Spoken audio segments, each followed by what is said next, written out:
ਸਤਨਾਮ ਸ੍ਰੀ ਵਾਹਿਗੁਰੂ ਸਾਹਿਬ ਜੀ।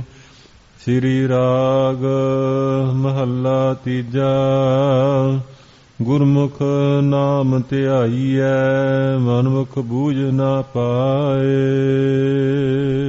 ਵਾਹਿਗੁਰੂ ਜੀ ਕਾ ਖਾਲਸਾ ਵਾਹਿਗੁਰੂ ਜੀ ਕੀ ਫਤਿਹ। ਪਰਮ ਸਤਿਕਾਰਯੋਗ ਗੁਰੂ ਸਾਹਿਬ ਜੀ ਦੀ ਸਾਜੀ ਨਿਵਾਜੀ ਗੁਰੂ ਸਰੂਪ ਗੁਰੂ ਖਾਲਸਾ ਸਾਧ ਸੰਗਤ ਜੀ, ਸਤਿਗੁਰਾਂ ਦੀ ਅੰਮ੍ਰਿਤਮਈ ਬਾਣੀ ਦੀ ਲੜੀਵਾਰ ਕਥਾ ਜੋ ਸਮੇਂ ਅਨੁਸਾਰ ਪ੍ਰਾਰੰਭ ਹੋ ਕਰਕੇ ਸਤਿਗੁਰੂ ਮਹਾਰਾਜ ਸਾਹਿਬ ਜੀ ਦੀ ਕਿਰਪਾ ਦਾ ਸਦਕਾ ਪ੍ਰਵਾਹ ਚੱਲਦਾ ਹੈ। ਸਮਾਂ ਹੋਇਆ ਹੈ ਜਿਸ ਪ੍ਰਕਾਰ ਸਤਿਗੁਰੂ ਕਿਰਪਾ ਕਰਦੇ ਹੈ। ਸ੍ਰੀ ਗੁਰੂ ਅਮਰਦਾਸ ਮਹਾਰਾਜ ਜੀ ਗੋਇੰਦਵਾਲ ਸਾਹਿਬ ਦੇ ਅੰਦਰ ਵਿਰਾਜਮਾਨ ਸਨ। ਸਿੱਖਾਂ ਨੇ ਬੇਨਤੀ ਕੀਤੀ, ਮਹਾਰਾਜ ਪਰਮੇਸ਼ਰ ਨੂੰ ਕਿਵੇਂ ਧਿਆਇਆ ਜਾ ਸਕਦਾ ਹੈ? ਤਾਂ ਹਜ਼ੂਰ ਨੇ ਪਾਵਨ ਸ਼ਬਦ ਉਚਾਰਨ ਕੀਤਾ, ਜਿਸ ਪ੍ਰਕਾਰ ਵਿਚਾਰ ਆ ਰਹੀ ਹੈ, ਸੁਣੋ ਜੀ। ਸ੍ਰੀ ਰਾਗ ਮਹੱਲਾ ਤੀਜਾ। ਸ੍ਰੀ ਰਾਗ ਦੇ ਅੰਦਰ ਤੀਸਰੇ ਪਾਤਸ਼ਾਹ ਸ੍ਰੀ ਗੁਰੂ ਅਮਰਦਾਸ ਮਹਾਰਾਜ ਜੀ ਕਿਰਪਾ ਕਰ ਰਹੇ ਹਨ ਸ਼ਬਦ ਦੁਆਰਾ। ਗੁਰਮੁਖ ਨਾਮ ਧਿਆਈਐ। ਇਹ ਭਾਈ ਮੁਖੀ ਜੋ ਗੁਰੂ ਸਾਹਿਬ ਹਨ, ਗੁਰੂ ਨਾਨਕ ਦੇਵ ਜੀ, ਗੁਰੂ ਅੰਗਦ ਦੇਵ ਜੀ ਮਹਾਰਾਜ, ਉਹਨਾਂ ਤੋਂ ਬਰੋਸਾਏ ਹੋਏ ਗੁਰਮੁਖ ਰੂਹਾਂ, ਗੁਰਸਿੱਖ ਬਾਬਾ ਬੁੱਢਾ ਸਾਹਿਬ ਜੈਸੇ ਜਿਹੜੇ ਐਸੇ ਗੁਰਮੁਖ ਹਨ ਜਿਨ੍ਹਾਂ ਦੀ ਅਵਸਥਾ ਜਿਹੜੀ ਹੈ ਗੁਰਮੁਖ ਰੋਮ ਰੋਮ ਹਰ ਧਿਆਵੈ, ਇੰਨੀ ਪ੍ਰਪੱਕ ਅਵਸਥਾ ਬਾਬਾ ਬੁੱਢਾ ਸਾਹਿਬ ਜੀ ਦੀ ਸੀ। ਉਹਨਾਂ ਗੁਰਸਿੱਖਾਂ ਦੀ ਸੰਗਤ ਦੁਆਰਾ ਉਸ ਪਰਮੇਸ਼ਰ ਵਾਹਿਗੁਰੂ ਦੇ ਨਾਮ ਨੂੰ ਧਿਆਈਏ, ਧਿਆਉਣਾ ਕਰੇ। ਮਨਮੁਖ ਬੂਝ ਨਾ ਪਾਏ। ਪਰ ਮਨਮੁਖਾਂ ਨੂੰ ਇਹ ਬੂਝ ਸੂਝ ਜਿਹੜੇ ਗਿਆਨ ਹੈ ਪ੍ਰਾਪਤ ਨਹੀਂ ਹੈ। ਧਿਆਉਣਾ ਜਿਹੜਾ ਹੁੰਦਾ ਉਹ ਧਿਆ ਕਰ ਬਿਰਤੀ ਦੁਆਰਾ ਤ੍ਰਿਕੁਟੀ ਨੂੰ ਮੇਟ ਕੇ ਧਿਆਨਪਣਾ ਤੇ ਧਿਆਉਣ ਵਾਲਾ ਇਹਦਾ ਅੰਤਰਾ ਹੀ ਮਿਟ ਜਾਏ। ਧਿਆਤਾ ਧਿਆਨ ਤੇ ਇੱਕ ਰੂਪ ਹੋ ਜਾਣ, ਇਹ ਜੋਤ ਗੁਰਮੁਖਾਂ ਤੋਂ ਪਾਈ ਦੀ ਤੇ ਗੁਰਮੁਖਾਂ ਦੁਆਰਾ ਧਿਆਈਦਾ। ਪਰ ਜਿਹੜੇ ਮਨਮੁਖ ਨੇ ਉਹ ਆਪਣੇ ਮਨ ਦੇ ਅਨੁਸਾਰ ਚੱਲਣ ਕਰਕੇ ਉਹਨਾਂ ਨੇ ਬੂਝ ਸਮਝ ਪ੍ਰਾਪਤ ਨਹੀਂ ਹੈ ਤੇ ਨਾ ਉਹਨਾਂ ਨੂੰ ਹੋ ਸਕਦੀ ਹੈ, ਕਿਉਂਕਿ ਉਹ ਕਿਸੇ ਦਾ ਕਿਹਾ ਹੋਇਆ ਨਹੀਂ ਮੰਨਦੇ। ਉਹਨਾਂ ਨੂੰ ਤਾਂ ਜੇ ਬ੍ਰਹਮਾ ਵੀ ਆ ਕੇ ਸਮਝਾਉਣਾ ਚਾਹੇ ਤਾਂ ਬ੍ਰਹਮ ਹੂੰ ਕੋ ਕਹਿਓ ਨਾ ਮਾਨੇ, ਉਹ ਫਿਰ ਬ੍ਰਹਮਾ ਦਾ ਵੀ ਆਖਾ ਨਹੀਂ ਮੰਨਣ ਵਾਲੇ। ਇਸ ਕਰਕੇ ਮਨਮੁਖਾਂ ਨੂੰ ਇਹ ਸੂਝ ਨਹੀਂ। ਗੁਰਮੁਖਾਂ ਬਾਬਾ ਬੁੱਢਾ ਸਾਹਿਬ ਵਰਗੇ ਐਸੀ ਅਵਸਥਾ ਵਾਲੇ ਜਿਹੜੇ ਗੁਰਮੁਖ ਨੇ ਉਹਨਾਂ ਦੁਆਰਾ ਧਿਆਇਆ ਜਾ ਸਕਦਾ ਹੈ। ਗੁਰਮੁਖ ਸਦਾ ਮੁਖ ਉਜਲੇ। ਗੁਰਮੁਖਾਂ ਦੇ ਸਦਾ ਹਮੇਸ਼ਾ ਹੀ ਮੁਖ ਉਜਲੇ, ਉਜਾਲੇ ਵਾਲੇ, ਨਿਰਮਲ, ਪਵਿੱਤਰ। ਉਹ ਕਿਉਂ ਮੁਖ ਉਜਲ? ਉਹਨਾਂ ਦਾ ਕਾਰਨ ਇਹ ਦੱਸਦੇ ਹਨ। ਹਰ ਵਸਿਆ ਮਨ ਆਏ। ਕਿਉਂਕਿ ਗੁਰਮੁਖਾਂ ਦੇ ਮਨ ਵਿੱਚ ਹਰੀ ਪਰਮੇਸ਼ਰ ਵਾਹਿਗੁਰੂ ਦਾ ਨਾਮ ਆ ਕੇ ਵਸਿਆ ਹੋਇਆ ਹੈ। ਕਿੱਥੋਂ ਆ ਕੇ ਵਸਿਆ?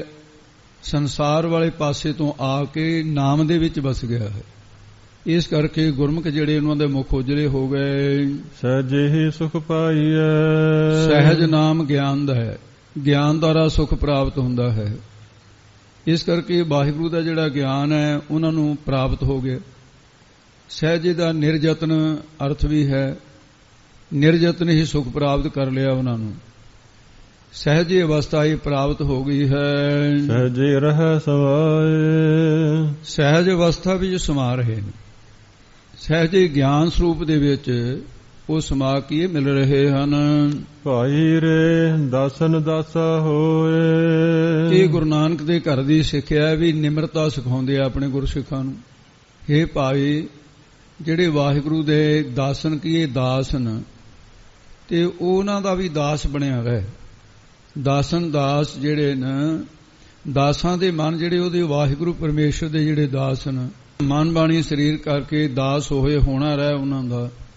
ਇੰਨੀ ਨਿਮਰਤਾ ਤੇਰੇ ਵਿੱਚ ਹੋਣੀ ਚਾਹੀਦੀ ਹੈ। ਗੁਰ ਕੀ ਸੇਵਾ ਗੁਰ ਭਗਤ ਹੈ। ਜੋ ਗੁਰੂ ਸਾਹਿਬ ਜੀ ਦੀ ਸੇਵਾ ਨਾਮ ਟਹਿਲ ਦਾ ਟਹਿਲ ਹੈ, ਇਹੀ ਟਹਿਲ ਹੈ। ਜਿਹੜੀ ਵੱਡੀ ਭਗਤੀ ਹੈ, ਵਾਹਿਗੁਰੂ ਦੀ ਜਿਹੜੀ ਭਗਤੀ ਕਰਨੀ ਹੈ, ਗੁਰੂ ਸਾਹਿਬ ਦੇ ਚਰਨਾਂ ਦੇ ਵਿੱਚ ਜਿਹੜਾ ਭੱਬੇ ਨੂੰ ਅਲੱਗ ਕਰ ਲਈਏ ਉਹ ਪ੍ਰੇਮ ਦਾ ਵਾਚਕ ਬਣ ਜਾਊਗਾ ਤੇ ਪ੍ਰੇਮ ਦੇ ਸਹਿਤ ਗਤ ਪ੍ਰਾਪਤ ਹੋਣਾ। ਪਰਮੇਸ਼ਰ ਵਾਹਿਗੁਰੂ ਦੇ ਚਰਨਾਂ ਦੀ ਪ੍ਰੀਤੀ ਪ੍ਰੇਮ ਦੇ ਸਹਿਤ ਪ੍ਰਾਪਤ ਹੋ ਜਾਣੀ। ਇਹ ਭਗਤ ਦੇ ਇਹ ਵੀ ਅਰਥ ਹੈ, ਹਿਰਦੇ ਦੇ ਅੰਦਰ ਭਾਵਨਾ ਗਤਨਾ ਪ੍ਰਾਪਤ ਹੁੰਦਾ, ਭਾਵਨਾ ਪ੍ਰਾਪਤ ਹੋ ਜਾਣੀ। ਭਾਵਨਾ ਭੈ ਦਾ ਹੈ, ਗਤ ਨਾਸ ਹੋ ਜਾਣਾ, ਭੈ ਦੀ ਗਤੀ ਹੋ ਜਾਣੀ। ਇਸੇ ਨੂੰ ਭਗਤੀ ਕਹਿੰਦੇ, ਜਿੱਥੇ ਸਾਰੇ ਭੈ ਨਾਸ ਹੋ ਜਾਣ। ਇਹ ਗੁਰਾਂ ਦੀ ਭਗਤੀ ਹੀ ਹੈ ਐਸੀ। ਸਤਿਗੁਰਾਂ ਦੀ ਸੇਵਾ ਟਹਿਲ ਭਗਤੀ ਕਰਨੀ ਹੈ। ਵਿਰਲਾ ਪਾਏ ਕੋਏ, ਪਰ ਕੋਈ ਬਿਰਲਾ ਕੀ ਸਿੱਧਾ ਸਿੱਧਾ, ਕੋਈ ਟਾਮਾ ਟਾਮਾ ਹੀ ਹੈ, ਬਹੁਤੇ ਨਹੀਂ ਹੈ ਜਿਹੜੀ ਸੱਚੀ ਭਗਤੀ ਪਾਏ ਪ੍ਰਾਪਤ ਕਰ ਸਕਦੇ ਹਨ। ਰਹਾਉ ਅਸਥਾਈ ਦੇ ਕੇ ਫਰਮਾਉਂਦੇ ਆ ਜੀ, ਸਦਾ ਸੁਹਾਗ ਸੁਹਾਗਣੀ। ਇਹ ਹੁਣ ਪ੍ਰਮਾਣ ਦਿੱਤਾ ਹੈ ਸੰਸਾਰ ਦਾ। ਜਿਹੜੀਆਂ ਬੀਬੀਆਂ ਸੁਹਾਗਣੀ ਸੁਹਾਗਵੰਤੀਆਂ ਸ਼ਾਦੀशुदा ਨੇ ਜਿਹੜੀਆਂ, ਉਹਨਾਂ ਦਾ ਪ੍ਰਮਾਣ ਦਿੰਦੇ ਆ। ਉਹ ਪਤੀ ਦੀ ਸੇਵਾ ਕਰਕੇ ਪਤੀ ਨੂੰ ਪ੍ਰਸੰਨ ਕਰਦੀਆਂ ਨੇ। ਉਹ ਹੰਗਤਾ ਤਿਆਗ ਕੇ ਦਾਸੀਆਂ ਦੇ ਰੂਪ ਦੇ ਟਹਿਲ ਕਰਦੀਆਂ ਆਪਣੇ ਪਤੀ ਦੀ, ਤੇ ਉਹਨਾਂ ਨੂੰ ਸਦਾ ਸੁਹਾਗ ਜਿਹੜਾ ਹੈ ਉਹ ਆਨੰਦ ਦਾ ਨਾਮ ਹੈ। ਹਮੇਸ਼ਾ ਹੀ ਆਨੰਦ ਬਣਿਆ ਰਹਿੰਦਾ ਹੈ, ਕਿਸੇ ਪ੍ਰਕਾਰ ਦਾ ਪਤੀ ਦੁੱਖ ਨਹੀਂ ਉਹਨਾਂ ਨੂੰ ਹੋਣ ਦਿੰਦਾ। ਇਸੇ ਢੰਗ ਦੇ ਨਾਲ ਹੀ ਦੱਸਦੇ ਆ ਵੀ ਜਿਹੜੇ ਜਗਿਆਸੂ ਰੂਪ ਇਸਤਰੀਆਂ ਨੇ ਉਹ ਸੁਹਾਗਣੀਆਂ ਸੁਹਾਗਵੰਤੀਆਂ, ਜਿਨ੍ਹਾਂ ਨੇ ਅਕਾਲ ਪੁਰਖ ਵਾਹਿਗੁਰੂ ਨੂੰ ਪਤੀ ਮੰਨ ਲਿਆ, ਤੇ ਗੁਰੂ ਵਾਲੀਆਂ ਨੇ ਜਿਹੜੀਆਂ, ਤੇ ਉਹਨਾਂ ਨੂੰ ਸਦਾ ਹੀ ਭਗਤੀ ਦਾ ਸੁਹਾਗ ਆਨੰਦ ਬਣਿਆ ਰਹਿੰਦਾ ਹੈ। ਉਹਨਾਂ ਦਾ ਇਹ ਆਨੰਦ ਹੈ, ਇਹ ਦ੍ਰਿਸ਼ਟਾਂਤ ਦਿੱਤਾ ਹੈ। ਪਰ ਉਹਨਾਂ ਨੂੰ ਹੈ ਜੇ ਚੱਲ ਹੈ ਸਤਿਗੁਰ ਭਾਏ, ਸਤਿਗੁਰਾਂ ਦੇ ਭਾਏ ਆਗਿਆ ਅਨੁਸਾਰ ਚੱਲਣ, ਉਹਨਾਂ ਨੂੰ ਇਹ ਸੁਖ ਹੋ ਸਕਦਾ ਹੈ, ਮਨਮਤੀਆਂ ਨੂੰ ਨਹੀਂ। ਸਦਾ ਪਿਰ ਨਿਹਚਲ ਪਾਈਐ, ਸਦਾ ਹਮੇਸ਼ਾ ਨਿਹਚਲ ਅਚਲ ਰਹਿਣ ਵਾਲਾ ਪਿਰ ਪਤੀ ਕੌਣ ਹੈ? ਅਕਾਲ ਪੁਰਖ। ਉਹ ਵਾਹਿਗੁਰੂ ਸਰੂਪ ਨੂੰ ਪਾਈਦਾ। ਇਸ ਢੰਗ ਦੇ ਨਾਲ ਉਹ ਪਰਮੇਸ਼ਰ ਵਾਹਿਗੁਰੂ ਨਾ, ਹਾਂਜੀ ਅੱਗੇ, ਨਾ ਉਹ ਮਰੈ ਨਾ ਜਾਏ, ਨਾ ਉਹ ਕਦੇ ਮਰਦਾ ਹੈ ਨਾ ਕਿਤੇ ਜਾਂਦਾ ਹੈ। ਦੁਨਿਆਵੀ ਵੀ ਜਿਹੜੇ ਪਤੀ ਨੇ ਇਹ ਤਾਂ ਔਰਤਾਂ ਨੂੰ ਛੱਡ ਵੀ ਦਿੰਦੇ ਨੇ, ਬਿਨਾਂ ਗੁਨਾਹ ਤੋਂ ਛੱਡ ਦਿੰਦੇ ਆ, ਤੇ ਮਰ ਜਾਂਦੇ ਆ ਤੇ ਵਿਧਵਾ ਹੋ ਜਾਂਦੀਆਂ ਨੇ। ਪਰ ਵਾਹਿਗੁਰੂ ਕੈਸਾ ਹੈ, ਤੇ ਉਹ ਨਾ ਮਰਨ ਵਾਲਾ ਹੈ ਤੇ ਨਾ ਮਰ ਕੇ ਕਿਤੇ ਜਾਣ ਵਾਲਾ, ਅਮਰ ਹੈ। ਅਕਾਲ ਮੂਰਤ ਵਰ ਪਾਇਆ ਵਿਨਾਸੀ, ਨਾ ਕਦੇ ਮਰੇ ਨਾ ਜਾਇਆ। ਉਹ ਵਾਹਿਗੁਰੂ ਐਸਾ ਹੈ। ਸੰਤ ਰੂਪ ਸੁਹਾਗਣਾ ਨੂੰ ਐਸਾ ਪਤੀ ਵਾਹਿਗੁਰੂ ਮਿਲਿਆ ਹੈ। ਸ਼ਬਦ ਮਿਲੀ ਨਾ ਵਿਛੜੈ, ਗੁਰੂ ਸਾਹਿਬ ਦੀ ਸ਼ਬਦ ਦੀ ਕਮਾਈ ਕਰਕੇ ਜਿਨ੍ਹਾਂ ਦੀ ਸੁਰਤ ਮਿਲੀ ਹੈ ਨਾ ਸ਼ਬਦ ਦੁਆਰਾ, ਉਹ ਵਾਹਿਗੁਰੂ ਦੇ ਨਾਲੋਂ ਵਿਛੜਦੇ ਨਹੀਂ ਹਨ। ਫਿਰ ਕੈ ਅੰਕ ਸਮਾਏ, ਪਤੀ ਅਕਾਲ ਪੁਰਖ ਵਾਹਿਗੁਰੂ ਦੇ ਅੰਕ ਨਾਮ ਸਰੂਪ ਦਾ ਹੁੰਦਾ ਹੈ। ਸਰੂਪ ਦੇ ਵਿੱਚ ਜਾਂ ਉਹਦੇ ਪਿਆਰ ਦੇ ਵਿੱਚ ਸਮਾਏ ਅਭੇਦ ਹੋਏ ਰਹਿੰਦੇ ਨੇ, ਮਿਲੇ ਰਹਿੰਦੇ ਨੇ ਹਰ ਵੇਲੇ। ਹਰ ਨਿਰਮਲ ਅਤ ਊਜਲਾ, ਹਰੀ ਪਰਮੇਸ਼ਰ ਵਾਹਿਗੁਰੂ ਅਤਿਅੰਤੀ ਨਿਰਮਲ, ਮਲ ਮਾਇਆ ਤੋਂ ਰਹਿਤ ਸੁੱਧ ਸਰੂਪ ਹੈ। ਭਾਵ ਜਿਸ ਨੂੰ ਅਸਤ ਜੜ ਦੁਖ ਰੂਪ ਮਾਇਆ ਦੀ ਮੈਲ ਨਹੀਂ ਲੱਗੀ ਵੀ, ਉਹ ਉਜਲਾ ਅਤਿਅੰਤ ਹੀ ਮੈਲ ਤੋਂ ਰਹਿਤ ਜੈ ਸਰੂਪ ਉਜਾਲੇ ਵਾਲਾ ਹੈ। ਤੇ ਉਹ ਹਰ ਪਰਮੇਸ਼ਰ ਵਾਹਿਗੁਰੂ ਨਿਰਮਲ ਹੈ। ਕਹਿੰਦੇ ਜੀ ਨਿਰਮਲਤਾ ਪਾਣੀ ਵੀ ਹੈ, ਜੈਸੇ ਮੈਲ ਨਾ ਲਾਗੇ ਜਲਾ। ਕਹਿੰਦੇ ਉਹ ਪਾਣੀ ਤੋਂ ਵੀ ਅਤਿਅੰਤ ਉਜਲਾ ਹੈ, ਉਹਦੇ ਨਾਲੋਂ ਵੀ ਅਤਿਸ਼ੈ ਕਰਕੇ ਉਜਲਾ ਹੈ। ਇਸ ਕਰਕੇ ਪਾਣੀ ਵੀ ਉਹਦੀ ਉਜਲਤਾਈ ਦਾ ਮੁਕਾਬਲਾ ਨਹੀਂ ਕਰ ਸਕਦਾ। ਉਹ ਹਰੀ ਨਿਰਮਲ ਸਰੂਪ ਵਾਹਿਗੁਰੂ ਉਜਲ ਸਰੂਪ ਪ੍ਰਾਪਤ ਹੋਇਆ। ਤੇ ਇਸ ਕਰਕੇ ਅੱਗੇ ਫਰਮਾਉਂਦੇ ਹਨ ਜੀ, ਬਿਨ ਗੁਰ ਪਾਇਆ ਨਾ ਜਾਏ। ਪਰ ਬਿਨਾਂ ਗੁਰੂ ਤੋਂ ਐਸਾ ਪਰਮੇਸ਼ਰ ਜਿਹੜਾ ਅਤਿਅੰਤ, ਜਿਹੜਾ ਪ੍ਰਕਾਸ਼ ਰੂਪ ਹੈ, ਅਤਿਅੰਤ ਉਜਲ ਸਰੂਪ ਹੈ, ਜਿਹਦੇ ਅੰਦਰ ਵਿਖੇਪਤਾ ਦੀ ਮੈਲ ਹੈ, ਮਲ ਵਿਖੇਪ ਅਵਰਨ ਦੋਸ਼ਣ, ਉਹ ਬਿਨਾਂ ਗੁਰੂ ਤੋਂ ਕਿਵੇਂ ਪਾ ਲੈਣਗੇ? ਸਤਿਗੁਰੂ ਦੀ ਕਿਰਪਾ ਤੋਂ ਬਿਨਾਂ ਐਸਾ ਵਾਹਿਗੁਰੂ ਪਾਇਆ ਨਹੀਂ ਜਾਂਦਾ। ਪਾਠ ਪੜ੍ਹੈ ਨਾ ਬੂਝਈ, ਪੜ੍ਹੈ ਬੋਲਣਾ ਹੈ ਭਾਈ, ਜਿਸ ਤਰ੍ਹਾਂ ਸੁਣਿਆ ਆਪ ਜੀ ਨੇ ਇਹਨੂੰ ਭਾਰਾ ਕਰਕੇ ਬੋਲਣਾ ਹੈ। ਕਈ ਲੋਕ ਵਿਆਕਰਨ ਦੇ ਪਾਠ ਪੜ੍ਹ ਲੈਂਦੇ ਆ। ਪਾਠ ਤੇ ਵਿਆਕਰਨ ਤੋਂ ਭਾਵ ਸਮਝਣਾ, ਜਾਂ ਵੇਦਾਂ ਸ਼ਾਸਤਰਾਂ ਪੁਰਾਣਾਂ ਦੇ ਪਾਠ ਨੇ, ਉਹਨਾਂ ਦੇ ਪਦ ਪਦਾਰਥਾਂ ਨੂੰ ਸੰਧੀਆਂ ਮੇਲ ਕੇ ਸੋਧ ਕੇ ਨਿਰਣਾ ਕਰਨੇ ਹੈ। ਸੰਸਕ੍ਰਿਤ ਦੀਆਂ ਇਹ ਵਿਭਗਤੀ ਹੈ, ਸੰਧੀ ਪ੍ਰਸ਼ੇਦ ਕਰਕੇ ਇਸ ਤਰ੍ਹਾਂ ਦਾ ਨਿਰਣਾ ਕਰਨਾ। ਪਰ ਬੂਝ ਉਹਨਾਂ ਨੂੰ ਗਿਆਨ ਦੀ ਸੋਝੀ ਨਹੀਂ ਹੈ। ਨਾ ਬੂਝੀ, ਉਹ ਗਿਆਨ ਦੀ ਸਮਝ ਨਹੀਂ ਹੈ। ਭੇਖੇ ਭਰਮ ਭੁਲਾਏ, ਭੇਖਾਂ ਦੇ ਭਰਮ ਦੇ ਭੁੱਲੇ ਫਿਰਦੇ ਐ, ਪਰ ਪਰਮੇਸ਼ਰ ਦੀ ਸੂਝ ਨਹੀਂ ਹੈ। ਗੁਰਮਤੀ ਹਰ ਸਦਾ ਪਾਇਆ, ਜਿਨ੍ਹਾਂ ਗੁਰਮੁਖਾਂ ਨੇ ਗੁਰੂ ਦੀ ਮੱਤ ਦੁਆਰਾ, ਸਤਿਗੁਰਾਂ ਦੀ ਮੱਤੀ ਸਿੱਖਿਆ ਦੁਆਰਾ ਹਮੇਸ਼ਾ ਰਹਿਣ ਵਾਲੇ ਪਰਮੇਸ਼ਰ ਵਾਹਿਗੁਰੂ ਦੇ ਸਰੂਪ ਨੂੰ ਪਾਇਆ, ਪਾ ਲਿਆ ਹੈ, ਉਹ ਫਿਰ ਕੀ ਕਰਦੇ ਨੇ ਦੱਸਦੇ ਨੇ। ਪਾ ਕੇ ਰਸਨਾ ਹਰ ਰਸ ਸਮਾਏ, ਤੇ ਉਹਨਾਂ ਦੀ ਰਸਨਾ ਜਿਹੜੀ ਆ ਹਰ ਵਕਤ ਹਰ ਪਰਮੇਸ਼ਰ ਦੇ ਨਾਮ ਦੇ ਰਸ ਵਿੱਚ ਸਮਾਈ ਰਹਿੰਦੀ ਹੈ। ਜਦੋਂ ਰਸਨਾ ਦੁਆਰਾ ਪਰਮੇਸ਼ਰ ਦਾ ਭਜਨ ਕੀਰਤਨ ਕਰਦੇ ਹੈ ਤੇ ਸੁਣਨ ਵਾਲੇ ਸਾਰਿਆਂ ਦੀ ਉਹਨਾਂ ਦਾ ਰਸ ਭਰ ਜਾਂਦਾ, ਉਹਨਾਂ ਦੇ ਹਿਰਦੇ ਦੇ ਵਿੱਚ ਰਸ ਵੀ ਸਮਾ ਜਾਂਦੇ ਆ, ਕਿਉਂਕਿ ਉਹਨਾਂ ਨੂੰ ਆਪ ਰਸ ਆਉਂਦਾ ਹੈ ਭਗਤੀ ਦਾ, ਨਾਮ ਦਾ। ਮਾਇਆ ਮੋਹ ਚੁਕਾਇਆ, ਗੁਰਮੁਖਾਂ ਨੇ ਮਾਇਆ ਦੇ ਮੋਹ ਨੂੰ ਚੁੱਕ ਦਿੱਤਾ ਹੈ, ਹਿਰਦੇ ਦੇ ਵਿੱਚੋਂ ਦੂਰ ਕਰ ਦਿੱਤਾ ਹੈ, ਤੇ ਜਿਹੜੇ ਉਹਨਾਂ ਦੇ ਸੰਗੀ ਨੂੰ ਉਹਨਾਂ ਦੇ ਮੋਹ ਨੂੰ ਚੁੱਕ ਦਿੰਦੇ ਆ। ਐਸੇ ਗੁਰਮੁਖਾਂ ਦਾ ਸੁਭਾਅ ਬਣ ਜਾਂਦਾ ਹੈ। ਗੁਰਮਤੀ ਸਹਿਜ ਸੁਭਾਏ, ਇਹ ਜੋ ਗੁਰੂ ਦੀ ਮੱਤ ਜਿਨ੍ਹਾਂ ਨੂੰ ਧਾਰਨ ਕਰ ਲਿਆ ਹੈ, ਜਿਹੜੇ ਗੁਰਮਤੀ ਹਨ, ਉਹ ਫਿਰ ਸਹਿਜ ਸ਼ਾਂਤੀ ਸੁਭਾਅ ਧਾਰਨ ਕੀਤਾ ਹੈ। ਸੁਤੇ ਸਿੱਧ ਪਦਾਰਥਾਂ ਦੇ ਜਿਹੜੇ ਪਦਾਰਥ ਆਈ ਜਾਵੇ ਭਾਵੇਂ ਜਾਈ ਜਾਵੇ ਵਰਤਦੇ ਰਹਿਣਗੇ, ਪਰ ਰਹਿਣਗੇ ਨਿਰਲੇਪ, ਸ਼ਾਂਤੀ ਸੁਭਾਅ ਵਿੱਚ ਰਹਿੰਦੇ ਨੇ। ਬਿਨ ਸ਼ਬਦੈ ਜਗ ਦੁਖੀਆ ਫਿਰੈ, ਜਿਨ੍ਹਾਂ ਨੇ ਗੁਰੂ ਸਾਹਿਬ ਜੀ ਦੇ ਸ਼ਬਦ ਉਪਦੇਸ਼ ਦੀ ਕਮਾਈ ਨਹੀਂ ਨਾ ਕੀਤੀ, ਉਹ ਸਾਰਾ ਜਗ ਜਗਤ ਜੀਵ ਜਿੰਨੇ ਸੰਸਾਰ ਦੇ ਉਹ ਦੁਖੀ ਤੁਰੇ ਫਿਰਦੇ ਆ। ਇਹ ਹਾਲਤ ਸੰਸਾਰ ਦੀ ਹੈ। ਮਨਮੁਖਾਂ ਨੂੰ ਗਈ ਖਾਏ, ਇਹ ਮਾਇਆ ਵੱਲ ਇਸ਼ਾਰਾ ਕੀਤਾ ਹੈ। ਜਿਹੜੀ ਮਾਇਆ ਮਨਮੁਖਾਂ ਨੂੰ ਇਹ ਮਾਇਆ ਖਾ ਹੀ ਗਈ ਹੈ।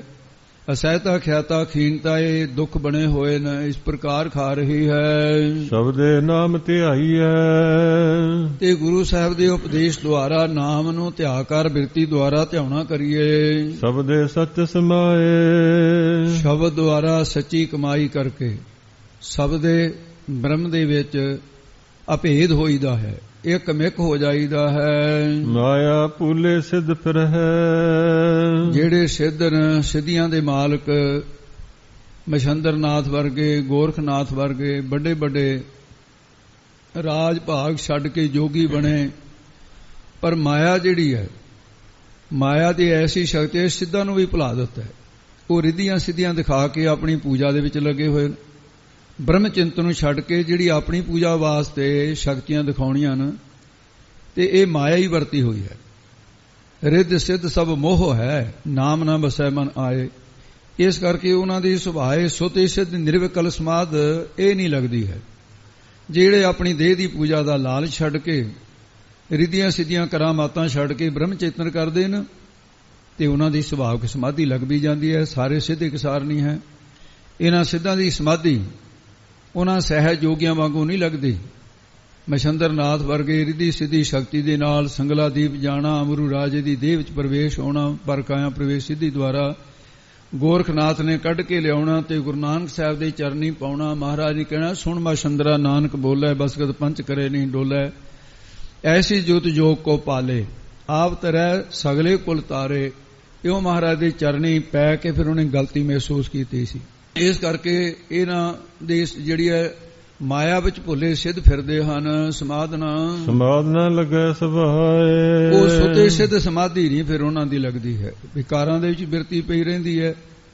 ਗੁਰਮੁਖਾਂ ਦੀ ਸੁਤੇ ਸਿੱਧ ਸਮਾਧੀ ਲੱਗਦੀ ਹੈ। ਮਾਇਆ ਦਾ ਪਵਾਰ ਕਰਕੇ ਇਹਨਾਂ ਸਿੱਧਾਂ ਦੀ ਸਮਾਧੀ ਨਹੀਂ ਲੱਗਦੀ। ਗੁਰਮੁਖਾਂ ਦੇ ਉੱਤੇ ਗੁਰੂ ਨਾਨਕ ਦੀ ਕਿਰਪਾ ਹੈ। ਮਾਇਆ ਦਾ ਜਿਹੜਾ ਪਰਦਾ ਚੁੱਕ ਦਿੰਦੇ ਨੇ ਗੁਰੂ ਨਾਨਕ ਸਾਹਿਬ ਕਿਰਪਾ ਕਰਕੇ। ਤਿੰਨੇ ਲੋ ਵਿਆਪਤ ਹੈ, ਤੇ ਮਾਇਆ ਸਮਾਨ ਰੂਪ ਹੋ ਕਰਕੇ ਤਿੰਨੇ ਲੋਕਾਂ ਦੇ ਵਿੱਚ ਵਿਆਪਤ ਹੋ ਰਹੀ ਹੈ। ਕੋਈ ਜਗ੍ਹਾ ਨਹੀਂ ਛੱਡੀ ਜਿੱਥੇ ਮਾਇਆ ਦਾ ਪ੍ਰਭਾਵ ਨਾ ਹੋਏ। ਚਿੰਬੜੀ ਹੋਈ ਆ ਸਾਰਿਆਂ ਨੂੰ। ਅਧ ਕਰਹੀ ਲਪਟਾਏ, ਤਿੰਨੇ ਦੇਵਤੇ ਵੱਡੇ ਨੇ, ਬਰਮਾ ਵਿਸ਼ਨੂੰ ਸ਼ਿਵ ਜੀ।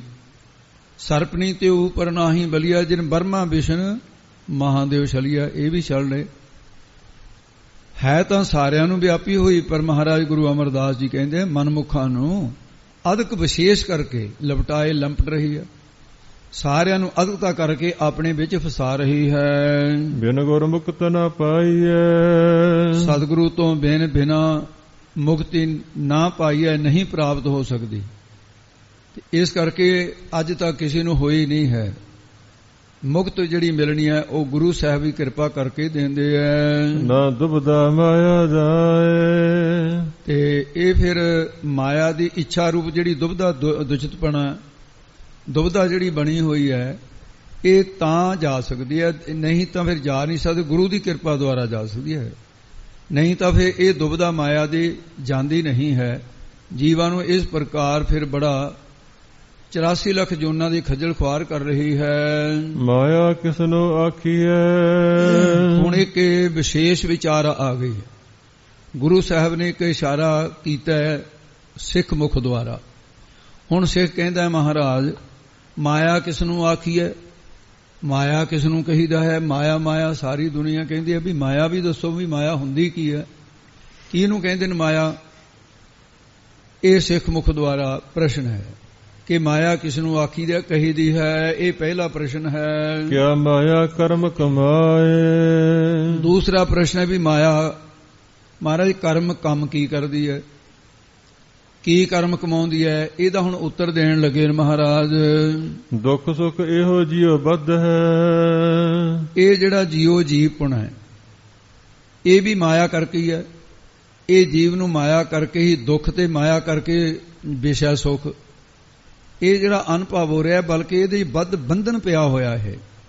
ਇਹੀ ਮਾਇਆ ਹੈ। ਇਹ ਜੀਵ ਦੁੱਖ ਵਿੱਚ ਦੁੱਖ ਤੇ ਵਿਸ਼ੇ ਸੁੱਖ ਨੂੰ ਸੁੱਖ ਮੰਨਦਾ ਹੈ।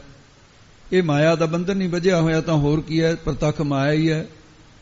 ਤੇ ਮਾਇਆ ਕਰਮ ਕੀ ਕਰਦੀ ਹੈ ਉਹਦਾ ਉੱਤਰ ਦੇਣ ਲੱਗੇ ਨ। ਹਮੈ ਕਰਮ ਕਮਾਏ। ਮਾਇਆ ਕੰਮ ਕੀ ਕਰਦੀ ਹੈ ਇਹਦਾ ਉੱਤਰ ਇਹ ਹੈ ਕਿ ਇਹ ਮਾਇਆ ਦੇ ਪ੍ਰਭਾਵ ਕਰਕੇ ਜੀਵਾਂ ਦੇ ਕੋਲੋਂ ਹਉਮੈ ਹੰਗਤਾ ਦੇ ਸਹਿਤ ਕਰਮ ਕਰਾਉਂਦੀ ਹੈ। ਇਹੀ ਮਾਇਆ ਹੈ ਜਿਹੜੀ ਹਉਮੈ ਸਹਿਤ ਕਰਮ ਕਰਨਾ ਹੈ, ਬਸ ਇਹ ਮਾਇਆ ਹੈ। ਔਰ ਉਸੇ ਦਾ ਅੱਗੇ ਕਰਮ ਬਣਦਾ ਜਿਹੜਾ ਹਉਮੈ ਸਹਿਤ ਕਰਮ ਕਰਦੇ ਆਂ। ਭਾਵੇਂ ਪੁੰਨ ਕਰਮ ਕਰੀਏ ਭਾਵੇਂ ਪਾਪ ਕਰਮ ਕਰੀਏ ਫਲ ਵੀ ਉਸੇ ਦਾ ਮਿਲਦਾ। ਸੁਤੇ ਸਿੱਧ ਕਿਰਿਆ ਦਾ ਤਾਂ ਕੋਈ ਫਲ ਹੀ ਨਹੀਂ ਹੈ।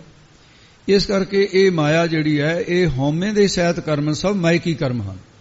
ਇਹਦੀ ਹੁਣ ਥੋੜੀ ਜਿਹੀ ਵਿਚਾਰ ਵਿਸ਼ੇਸ਼ ਕਰਕੇ ਹੋਰ ਵੀ ਜ਼ਿਆਦਾ ਇਕਾਗਰਤਾ ਦੀ ਲੋੜ ਹੈ, ਕਿਉਂਕਿ ਐਸੇ ਜਿਹੜੇ ਪ੍ਰਕਰਨ ਉਹ ਛੱਡੇ ਨਹੀਂ ਜਾ ਸਕਦੇ। ਜਿਹੜਾ ਮਾਇਆ ਜਿਹੜੀ ਹੈ ਦ੍ਰਿਸ਼ਟਾਂਤ ਇਹ ਹੈ ਵੀ ਮਾਇਆ ਜਿਹੜੀ ਹੈ ਵਿਦਾਂਤੀਆਂ ਨੇ ਅਨਰਵਚਨੀ ਮੰਨੀ ਹੈ। ਵਿਚਾਰ ਸਾਗਰ ਦੇ ਵਿੱਚ ਇਹ ਸਾਰੀ ਗੱਲ ਖੁੱਲਦੀ ਹੈ। ਅਨਰਵਚਨੀ ਇਹਦੀ ਜਿਹੜੀ ਕਥਨੀ ਨਾ ਹੋ ਸਕੇ, ਜੋ ਕਥਨ ਦੇ ਵਿੱਚ ਆ ਹੀ ਨਾ ਸਕੇ।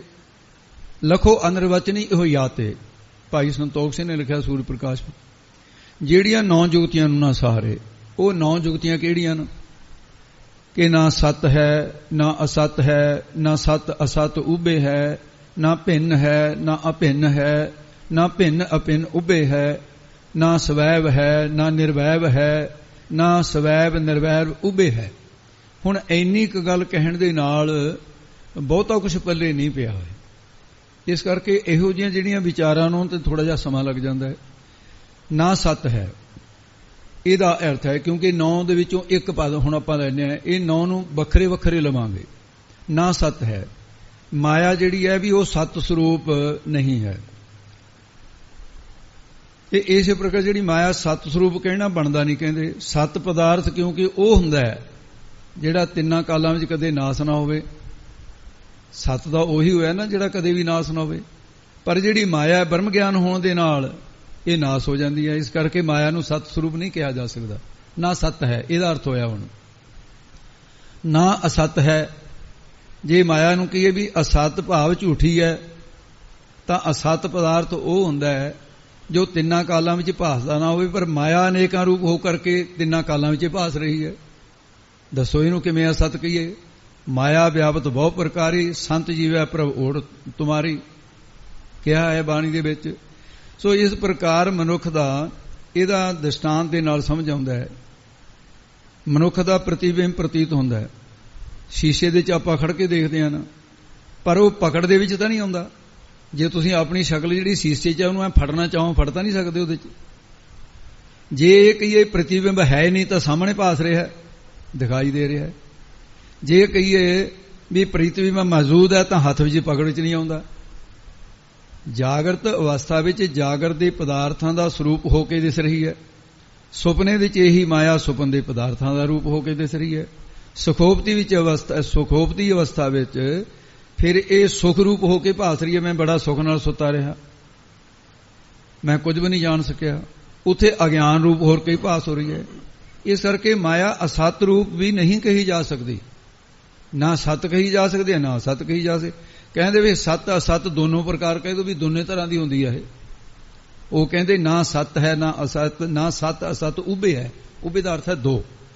ਇਹ ਵੀ ਨਹੀਂ ਕਹਿੰਦੇ ਕਹੀ ਜਾ ਸਕਦੀ, ਤੇ ਨਾ ਇਹਨੂੰ ਸਤ ਤੇ ਨਾ ਹੀ ਅਸਤ ਝੂਠੀ ਕਿਹਾ ਜਾ ਸਕਦਾ। ਕਹਿੰਦੇ ਕੀ ਕਾਰਨ? ਕਿਉਂਕਿ ਸਤ ਅਤੇ ਅਸਤ ਦੋਨਾਂ ਦਾ ਵਿਰੋਧ ਹੈ ਆਪਸ ਵਿੱਚ ਹੀ। ਵਿਰੋਧੀ ਸੁਭਾਅ ਇੱਕੋ ਥਾਂ ਤੇ ਰਹਿ ਨਹੀਂ ਸਕਦੇ। ਜਿਵੇਂ ਦਿਨ ਹੁੰਦਾ ਤਾਂ ਰਾਤ ਨਹੀਂ ਹੁੰਦੀ, ਜੇ ਰਾਤ ਹੁੰਦੀ ਹੈ ਤਾਂ ਦਿਨ ਨਹੀਂ ਹੁੰਦਾ। ਇਸ ਕਰਕੇ ਇਹਨਾਂ ਦਾ ਮੇਲ ਨਹੀਂ ਹੈ। ਇੱਕ ਥਾਂ ਦੋਨੇ ਚੀਜ਼ਾਂ ਇਕੱਠੀਆਂ ਨਹੀਂ ਹੋ ਸਕਦੀਆਂ। ਜਿੱਥੇ ਹਨੇਰਾ ਉੱਥੇ ਚਾਨਣਾ ਨਹੀਂ, ਜਿੱਥੇ ਚਾਨਣਾ ਉੱਥੇ ਅੰਧੇਰਾ ਨਹੀਂ।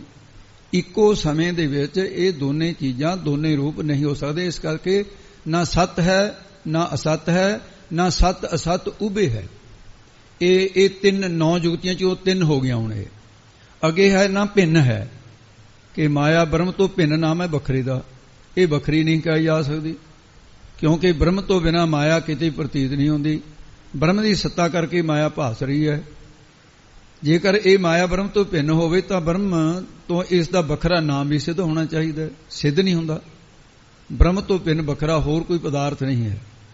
ਮਾਇਆ ਦਾ ਆਸਰਾ ਜੇ ਕੋਈ ਹੋਰ ਹੋਵੇ ਤਾਂ ਕਹੀਏ। ਇਸ ਕਰਕੇ ਮਾਇਆ ਬ੍ਰਹਮ ਤੋਂ ਭਿੰਨ ਨਹੀਂ ਹੈ, ਨਾ ਭਿੰਨ ਹੈ।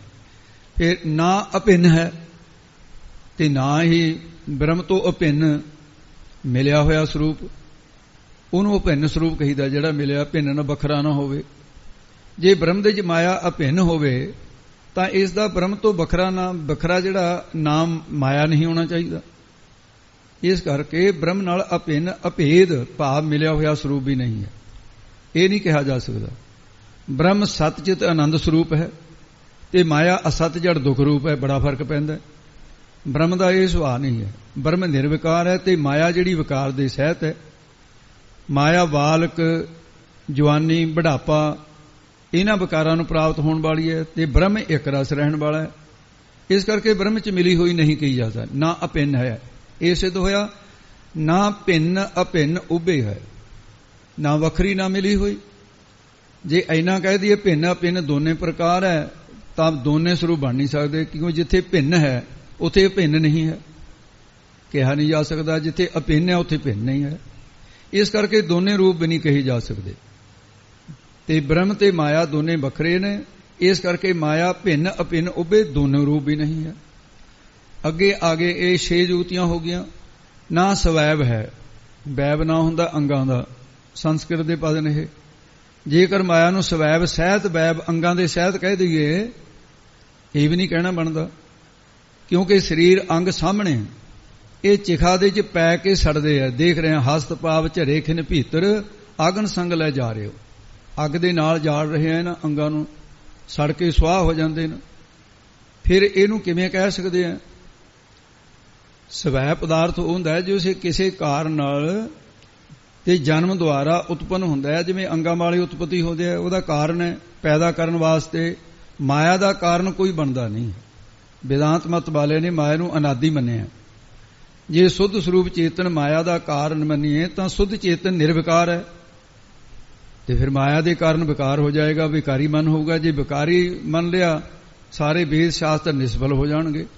ਜੀਵ ਤੇ ਈਸ਼ਵਰ ਦੋਨੇ ਮਾਇਆ ਦਾ ਕਾਰਜ ਉਹਦੇ ਪੁਤਲੇ ਨੇ। ਜਿਵੇਂ ਪੁੱਤਰ ਆਪਣੀ ਮਾਤਾ ਦਾ ਕਾਰਨ ਨਹੀਂ ਬਣ ਸਕਦਾ, ਇਸੇ ਪ੍ਰਕਾਰ ਬਾਕੀ ਜਿਹੜੀ ਜੜ ਪ੍ਰਪੰਚ ਮਾਇਆ ਦਾ ਕਾਰਨ ਨਹੀਂ ਬਣ ਸਕਦਾ। ਇਸ ਕਰਕੇ ਮਾਇਆ ਦਾ ਕਾਰਨ ਨਹੀਂ ਹੈ।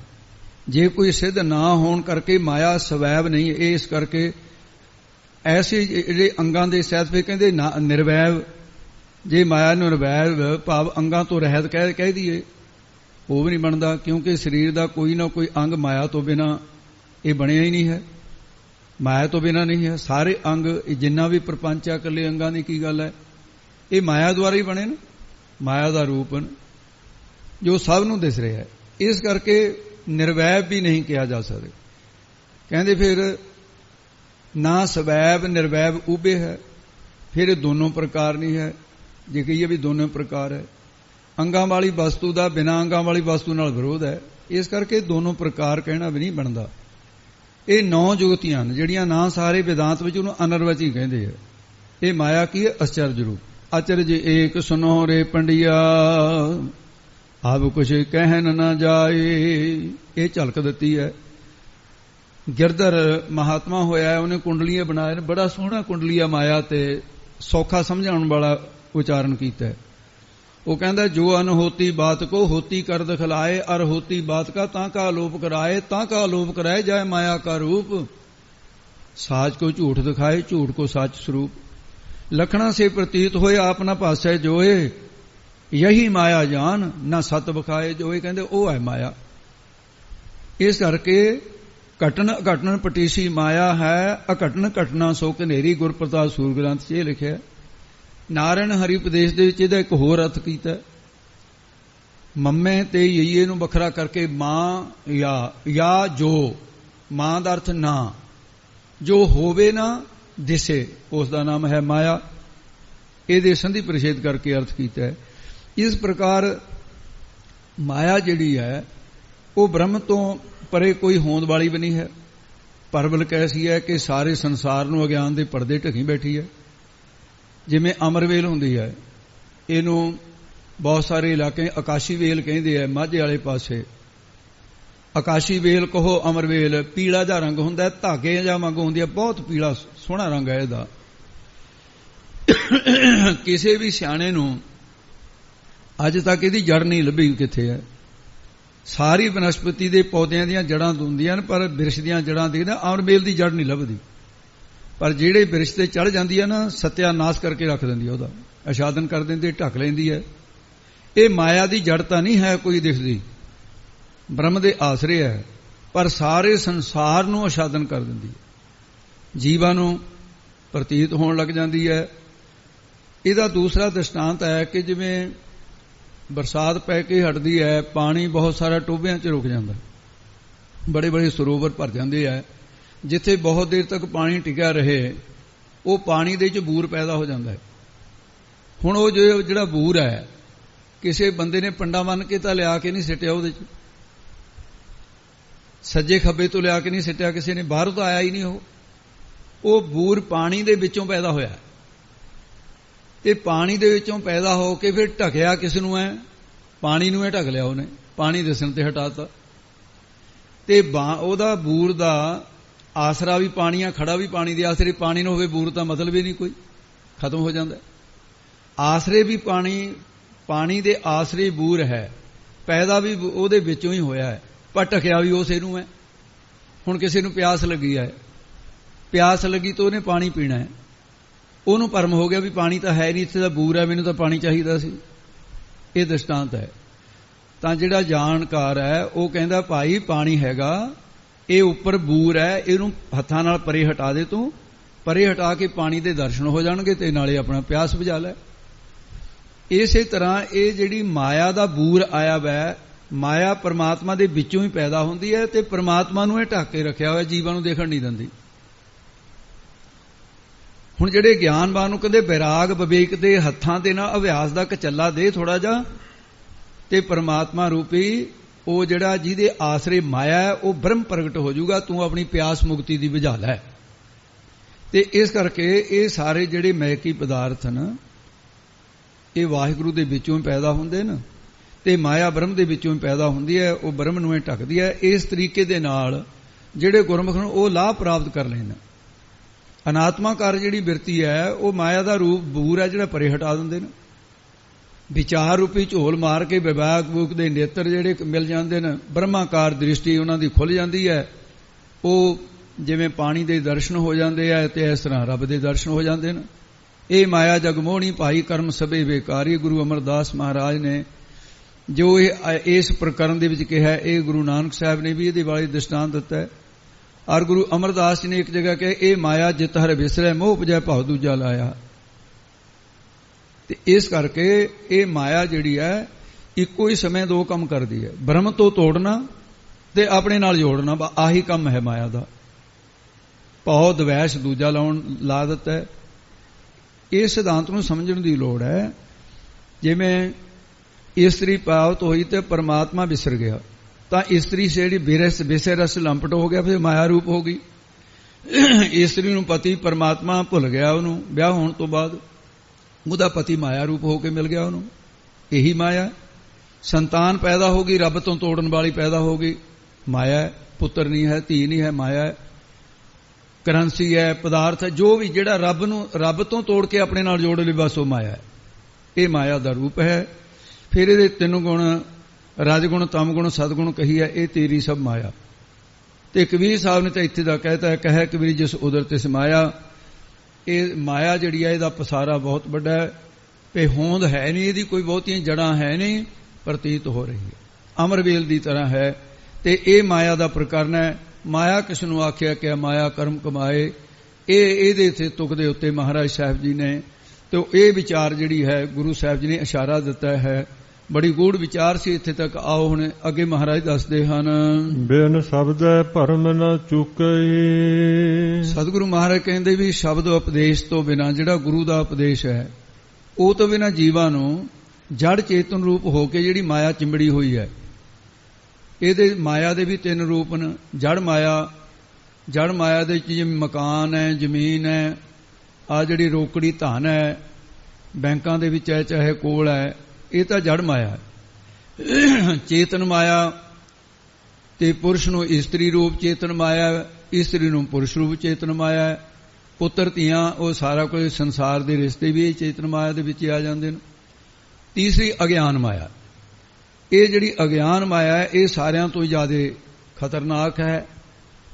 ਇਹ ਜੜ ਚੇਤਨ ਰੂਪ ਹੋ ਕਰਕੇ, ਐਸੀ ਜਿਹੜੀ ਮਾਇਆ ਅਗਿਆਨ ਰੂਪ ਹੋ ਕਰਕੇ ਇਹ ਜਿਹੜੀ ਪਈ ਹੋਈ ਹੈ, ਬਿਨਾ ਵਿੱਚ ਹਉਮੈ ਜਾਏ। ਤੇ ਜਿੰਨੀ ਦੇਰ ਤੱਕ ਇਹ ਭਰਮ ਭੁਲੇਖੇ ਨਾ ਚੱਕੇ ਜਾਣ, ਭਰਮ ਨਾ ਚੁੱਕਿਆ ਨਾ ਜਾਵੇ, ਤਾਂ ਨਾ ਵਿੱਚੋਂ ਹਉਮੈ, ਜੇ ਨਾ ਤਾਂ ਹਉਮੈ ਵਿੱਚੋਂ ਜਾ ਸਕਦੀ ਹੈ, ਨਾ ਭਰਮ ਭੁਲੇ ਚੁੱਕੇ ਜਾ ਸਕਦੇ ਨੇ ਬਿਨਾਂ ਸ਼ਬਦ ਤੋਂ। ਸ਼ਬਦ ਦੇ ਨਾਲ ਭਨੇਰੇ ਜਿਹੜੇ ਸਾਰੇ ਭਰਮ ਨੂੰ ਉਹ ਵੀ ਚੁੱਕੇ ਜਾਣਗੇ, ਹਉਮੈ ਵੀ ਚਲੀ ਜਾਏਗੀ। ਹੰਗਤਾ ਮਮਤਾ ਜਾਏ, ਲੋਮ ਸ੍ਰਿਸ਼ੀ ਵਰਗੇ ਲੰਮੀ ਉਮਰ ਹੰਗਤਾ ਬਣੀ ਰਹੀ।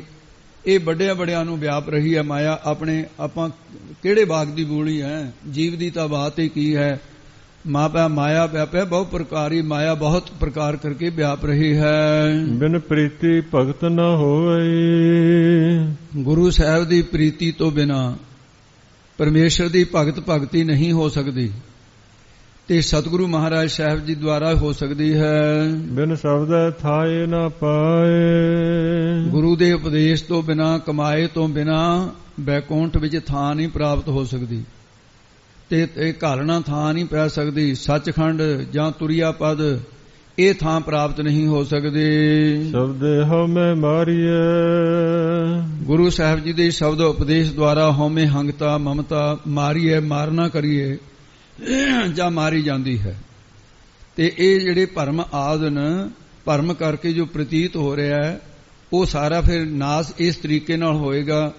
ਤੇ ਸ਼ਬਦ ਦੁਆਰਾ ਹਉਮੈ, ਹੰਗਤਾ, ਮਮਤਾ ਮਾਰੀ ਜਾਏਗੀ। ਮਾਇਆ ਕਾ ਭ੍ਰਮ ਜਾਏ। ਮਾਇਆ ਦਾ ਭਰਮ ਅੰਦਰੋਂ ਚਲਾ ਜਾਏਗਾ।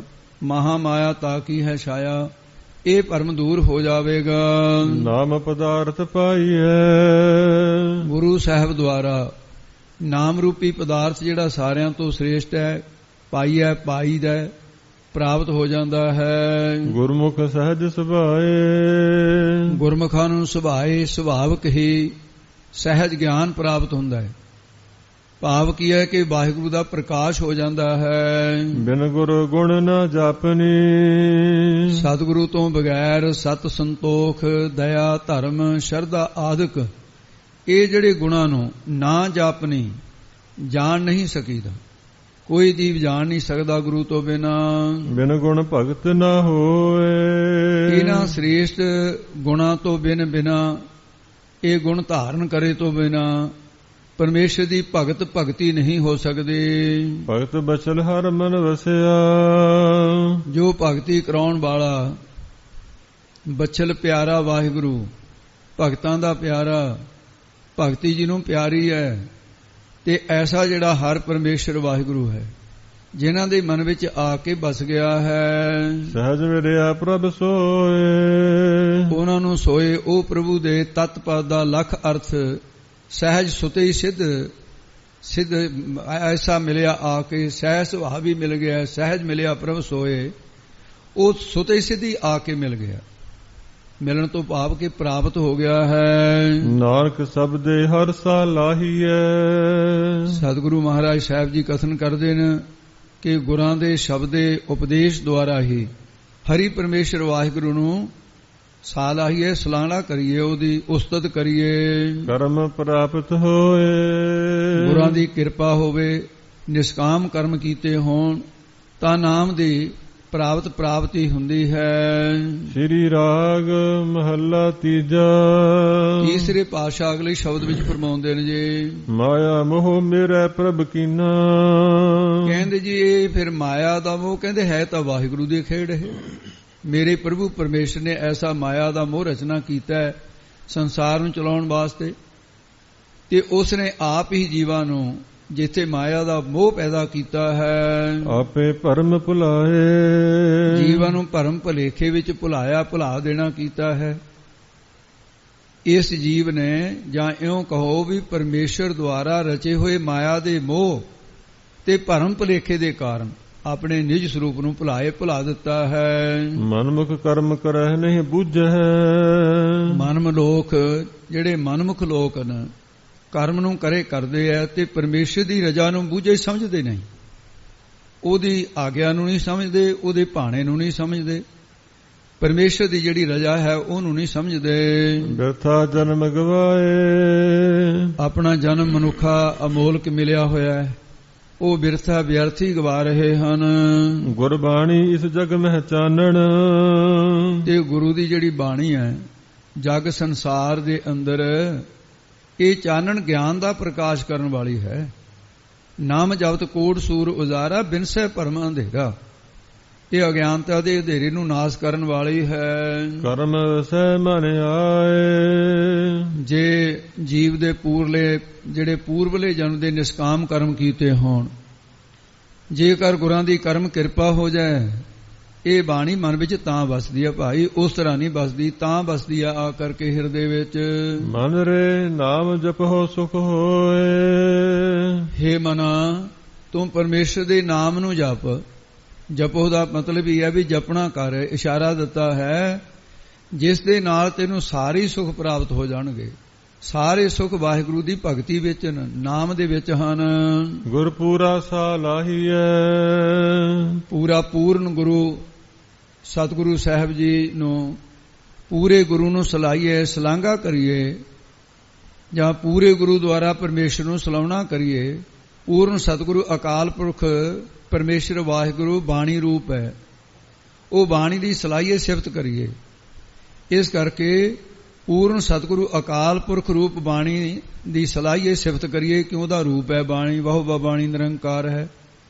ਤੇ ਐਸਾ ਜੋ ਵਾਹਿਗੁਰੂ ਹੈ ਸਹਿਜ ਮਿਲੈ ਪ੍ਰਭ ਸੋਏ। ਉਹ ਪ੍ਰਭੂ ਪਰਮੇਸ਼ਰ ਸਹਿਜ ਸੁਭਾਵਕ ਹੀ ਮਿਲ ਪੈਂਦਾ ਹੈ। ਸ਼ਾਂਤੀ ਪੂਰਵਕ ਉਸ ਪ੍ਰਭੂ ਦੇ ਸਰੂਪ ਵਿੱਚ ਮਿਲ ਜਾਈਦਾ ਹੈ। ਰਹਾਉ ਅਸਥਾਈ ਦੇ ਕੇ ਫਰਮਾਉਂਦੇ ਹੈ, ਭਰਮ ਗਿਆ ਪਉ ਭਾਗਿਆ। ਜਿਨ੍ਹਾਂ ਨੇ ਹਰ ਪਰਮੇਸ਼ਰ ਵਾਹਿਗੁਰੂ ਦਾ ਸਾਰੀ ਤੁਕ ਬੋਲੋ ਜੀ। ਹਰ ਚਰਣੀ ਚਿਤ ਲਾਏ। ਹਰ ਚਰਣੀ ਚਿਤ ਲਾਏ, ਜਿਨ੍ਹਾਂ ਨੇ ਹਰ ਪਰਮੇਸ਼ਰ ਦੇ ਚਰਨ ਕਮਲਾਂ ਵਿੱਚ ਚਿੱਤ ਹਿਰਦੇ ਨੂੰ ਲਾਉਣਾ ਕੀਤਾ ਹੈ, ਜੋੜਨਾ ਕੀਤਾ ਹੈ। ਉਹਨਾਂ ਦੇ ਅੰਤਸਕਰਮ ਵਿੱਚੋਂ ਭਰਮ ਗਿਆ। ਭਰਮ ਹੈ ਜਿਹੜਾ 5 ਪ੍ਰਕਾਰ ਦਾ ਹੈ। ਭੇਦ ਭਰਮ, ਕਰਤੱਤ ਭਰਮ, ਪੁਨਸੰਗ ਭਰਮ, ਵਿਕਾਰ ਭਰਮ, ਇਤਰ ਜਗ ਸਤ ਹੈ, ਪੰਚੋ ਭਰਮ ਸੰਸਾਰ। ਇਹ ਚਲਾ ਗਿਆ ਹੈ। ਇਸ ਕਰਕੇ 7 ਪ੍ਰਕਾਰ ਦਾ ਜਿਹੜਾ ਡਰ ਸੀ, ਜਹ ਪੈ ਪਰਲੋਕ ਪੈ, ਜਨਮ ਵੇਦਨਾ ਜਾਤ, ਅਨਰਖਿਆ ਅਰਗੁਤ ਪੈ, ਅਕਸ ਮਾਤਰ ਪੈ ਸਾਥ। ਇਹ ਸਾਰੇ ਭੈ ਖਤਮ ਹੋ ਗਏ, ਭਰਮ ਖਤਮ ਹੋ ਗਏ।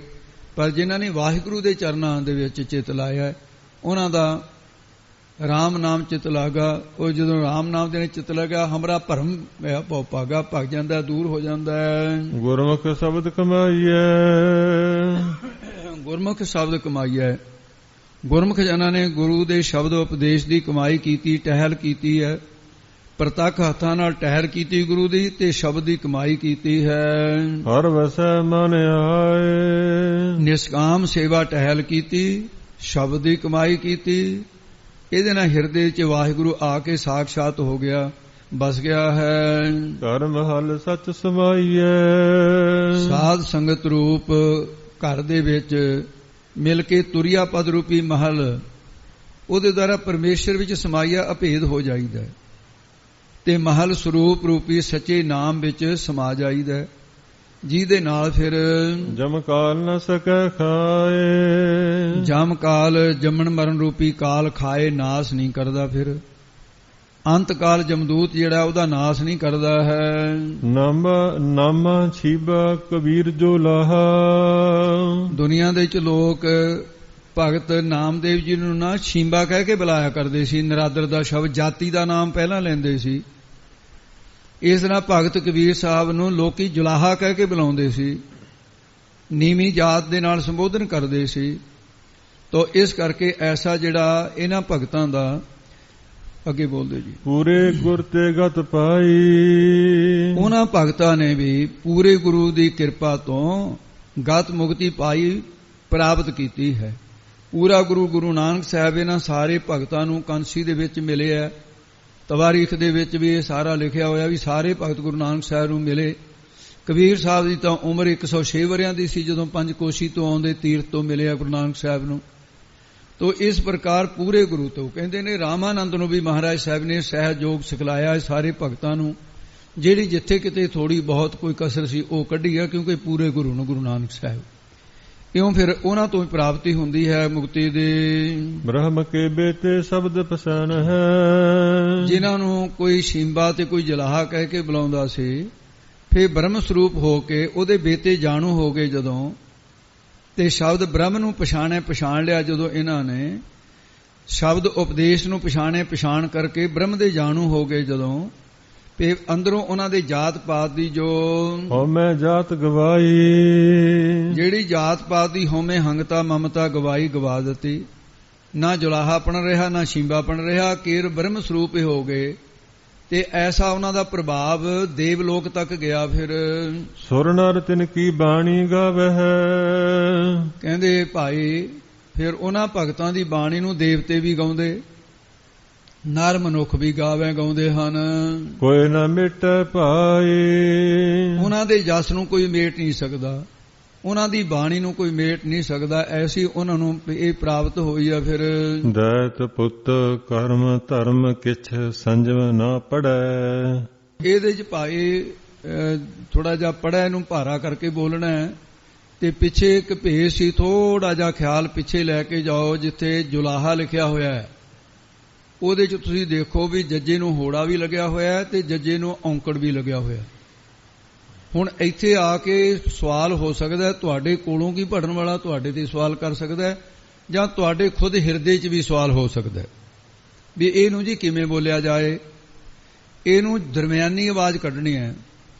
ਕੱਲਾ ਹੋੜਾ ਬੋਲਾਂਗੇ ਜੋ ਲਾਹ ਤਾਂ ਜੱਜੇ ਦਾ ਔਂਕੜ ਗਿਆ, ਜੇ ਜੱਜੇ ਨੂੰ ਔਂਕੜ ਬੋਲੇ ਜੁਲਾਹਾ ਤਾਂ ਫਿਰ ਹੋੜਾ ਚਲਿਆ ਗਿਆ। ਕੀ ਕਰਨਾ ਇੱਥੇ? ਇਸ ਅਵਸਥਾ ਦੇ ਵਿੱਚ ਜਿੱਥੇ ਇਹੋ ਜਿਹੇ ਅੱਖਰ ਆਉਣ, ਹੋਰ ਵੀ ਆਉਣਗੇ, ਉਹਨੂੰ ਦਰਮਿਆਨੀ ਆਵਾਜ਼ ਦੇ ਵਿੱਚ ਬੋਲਣਾ।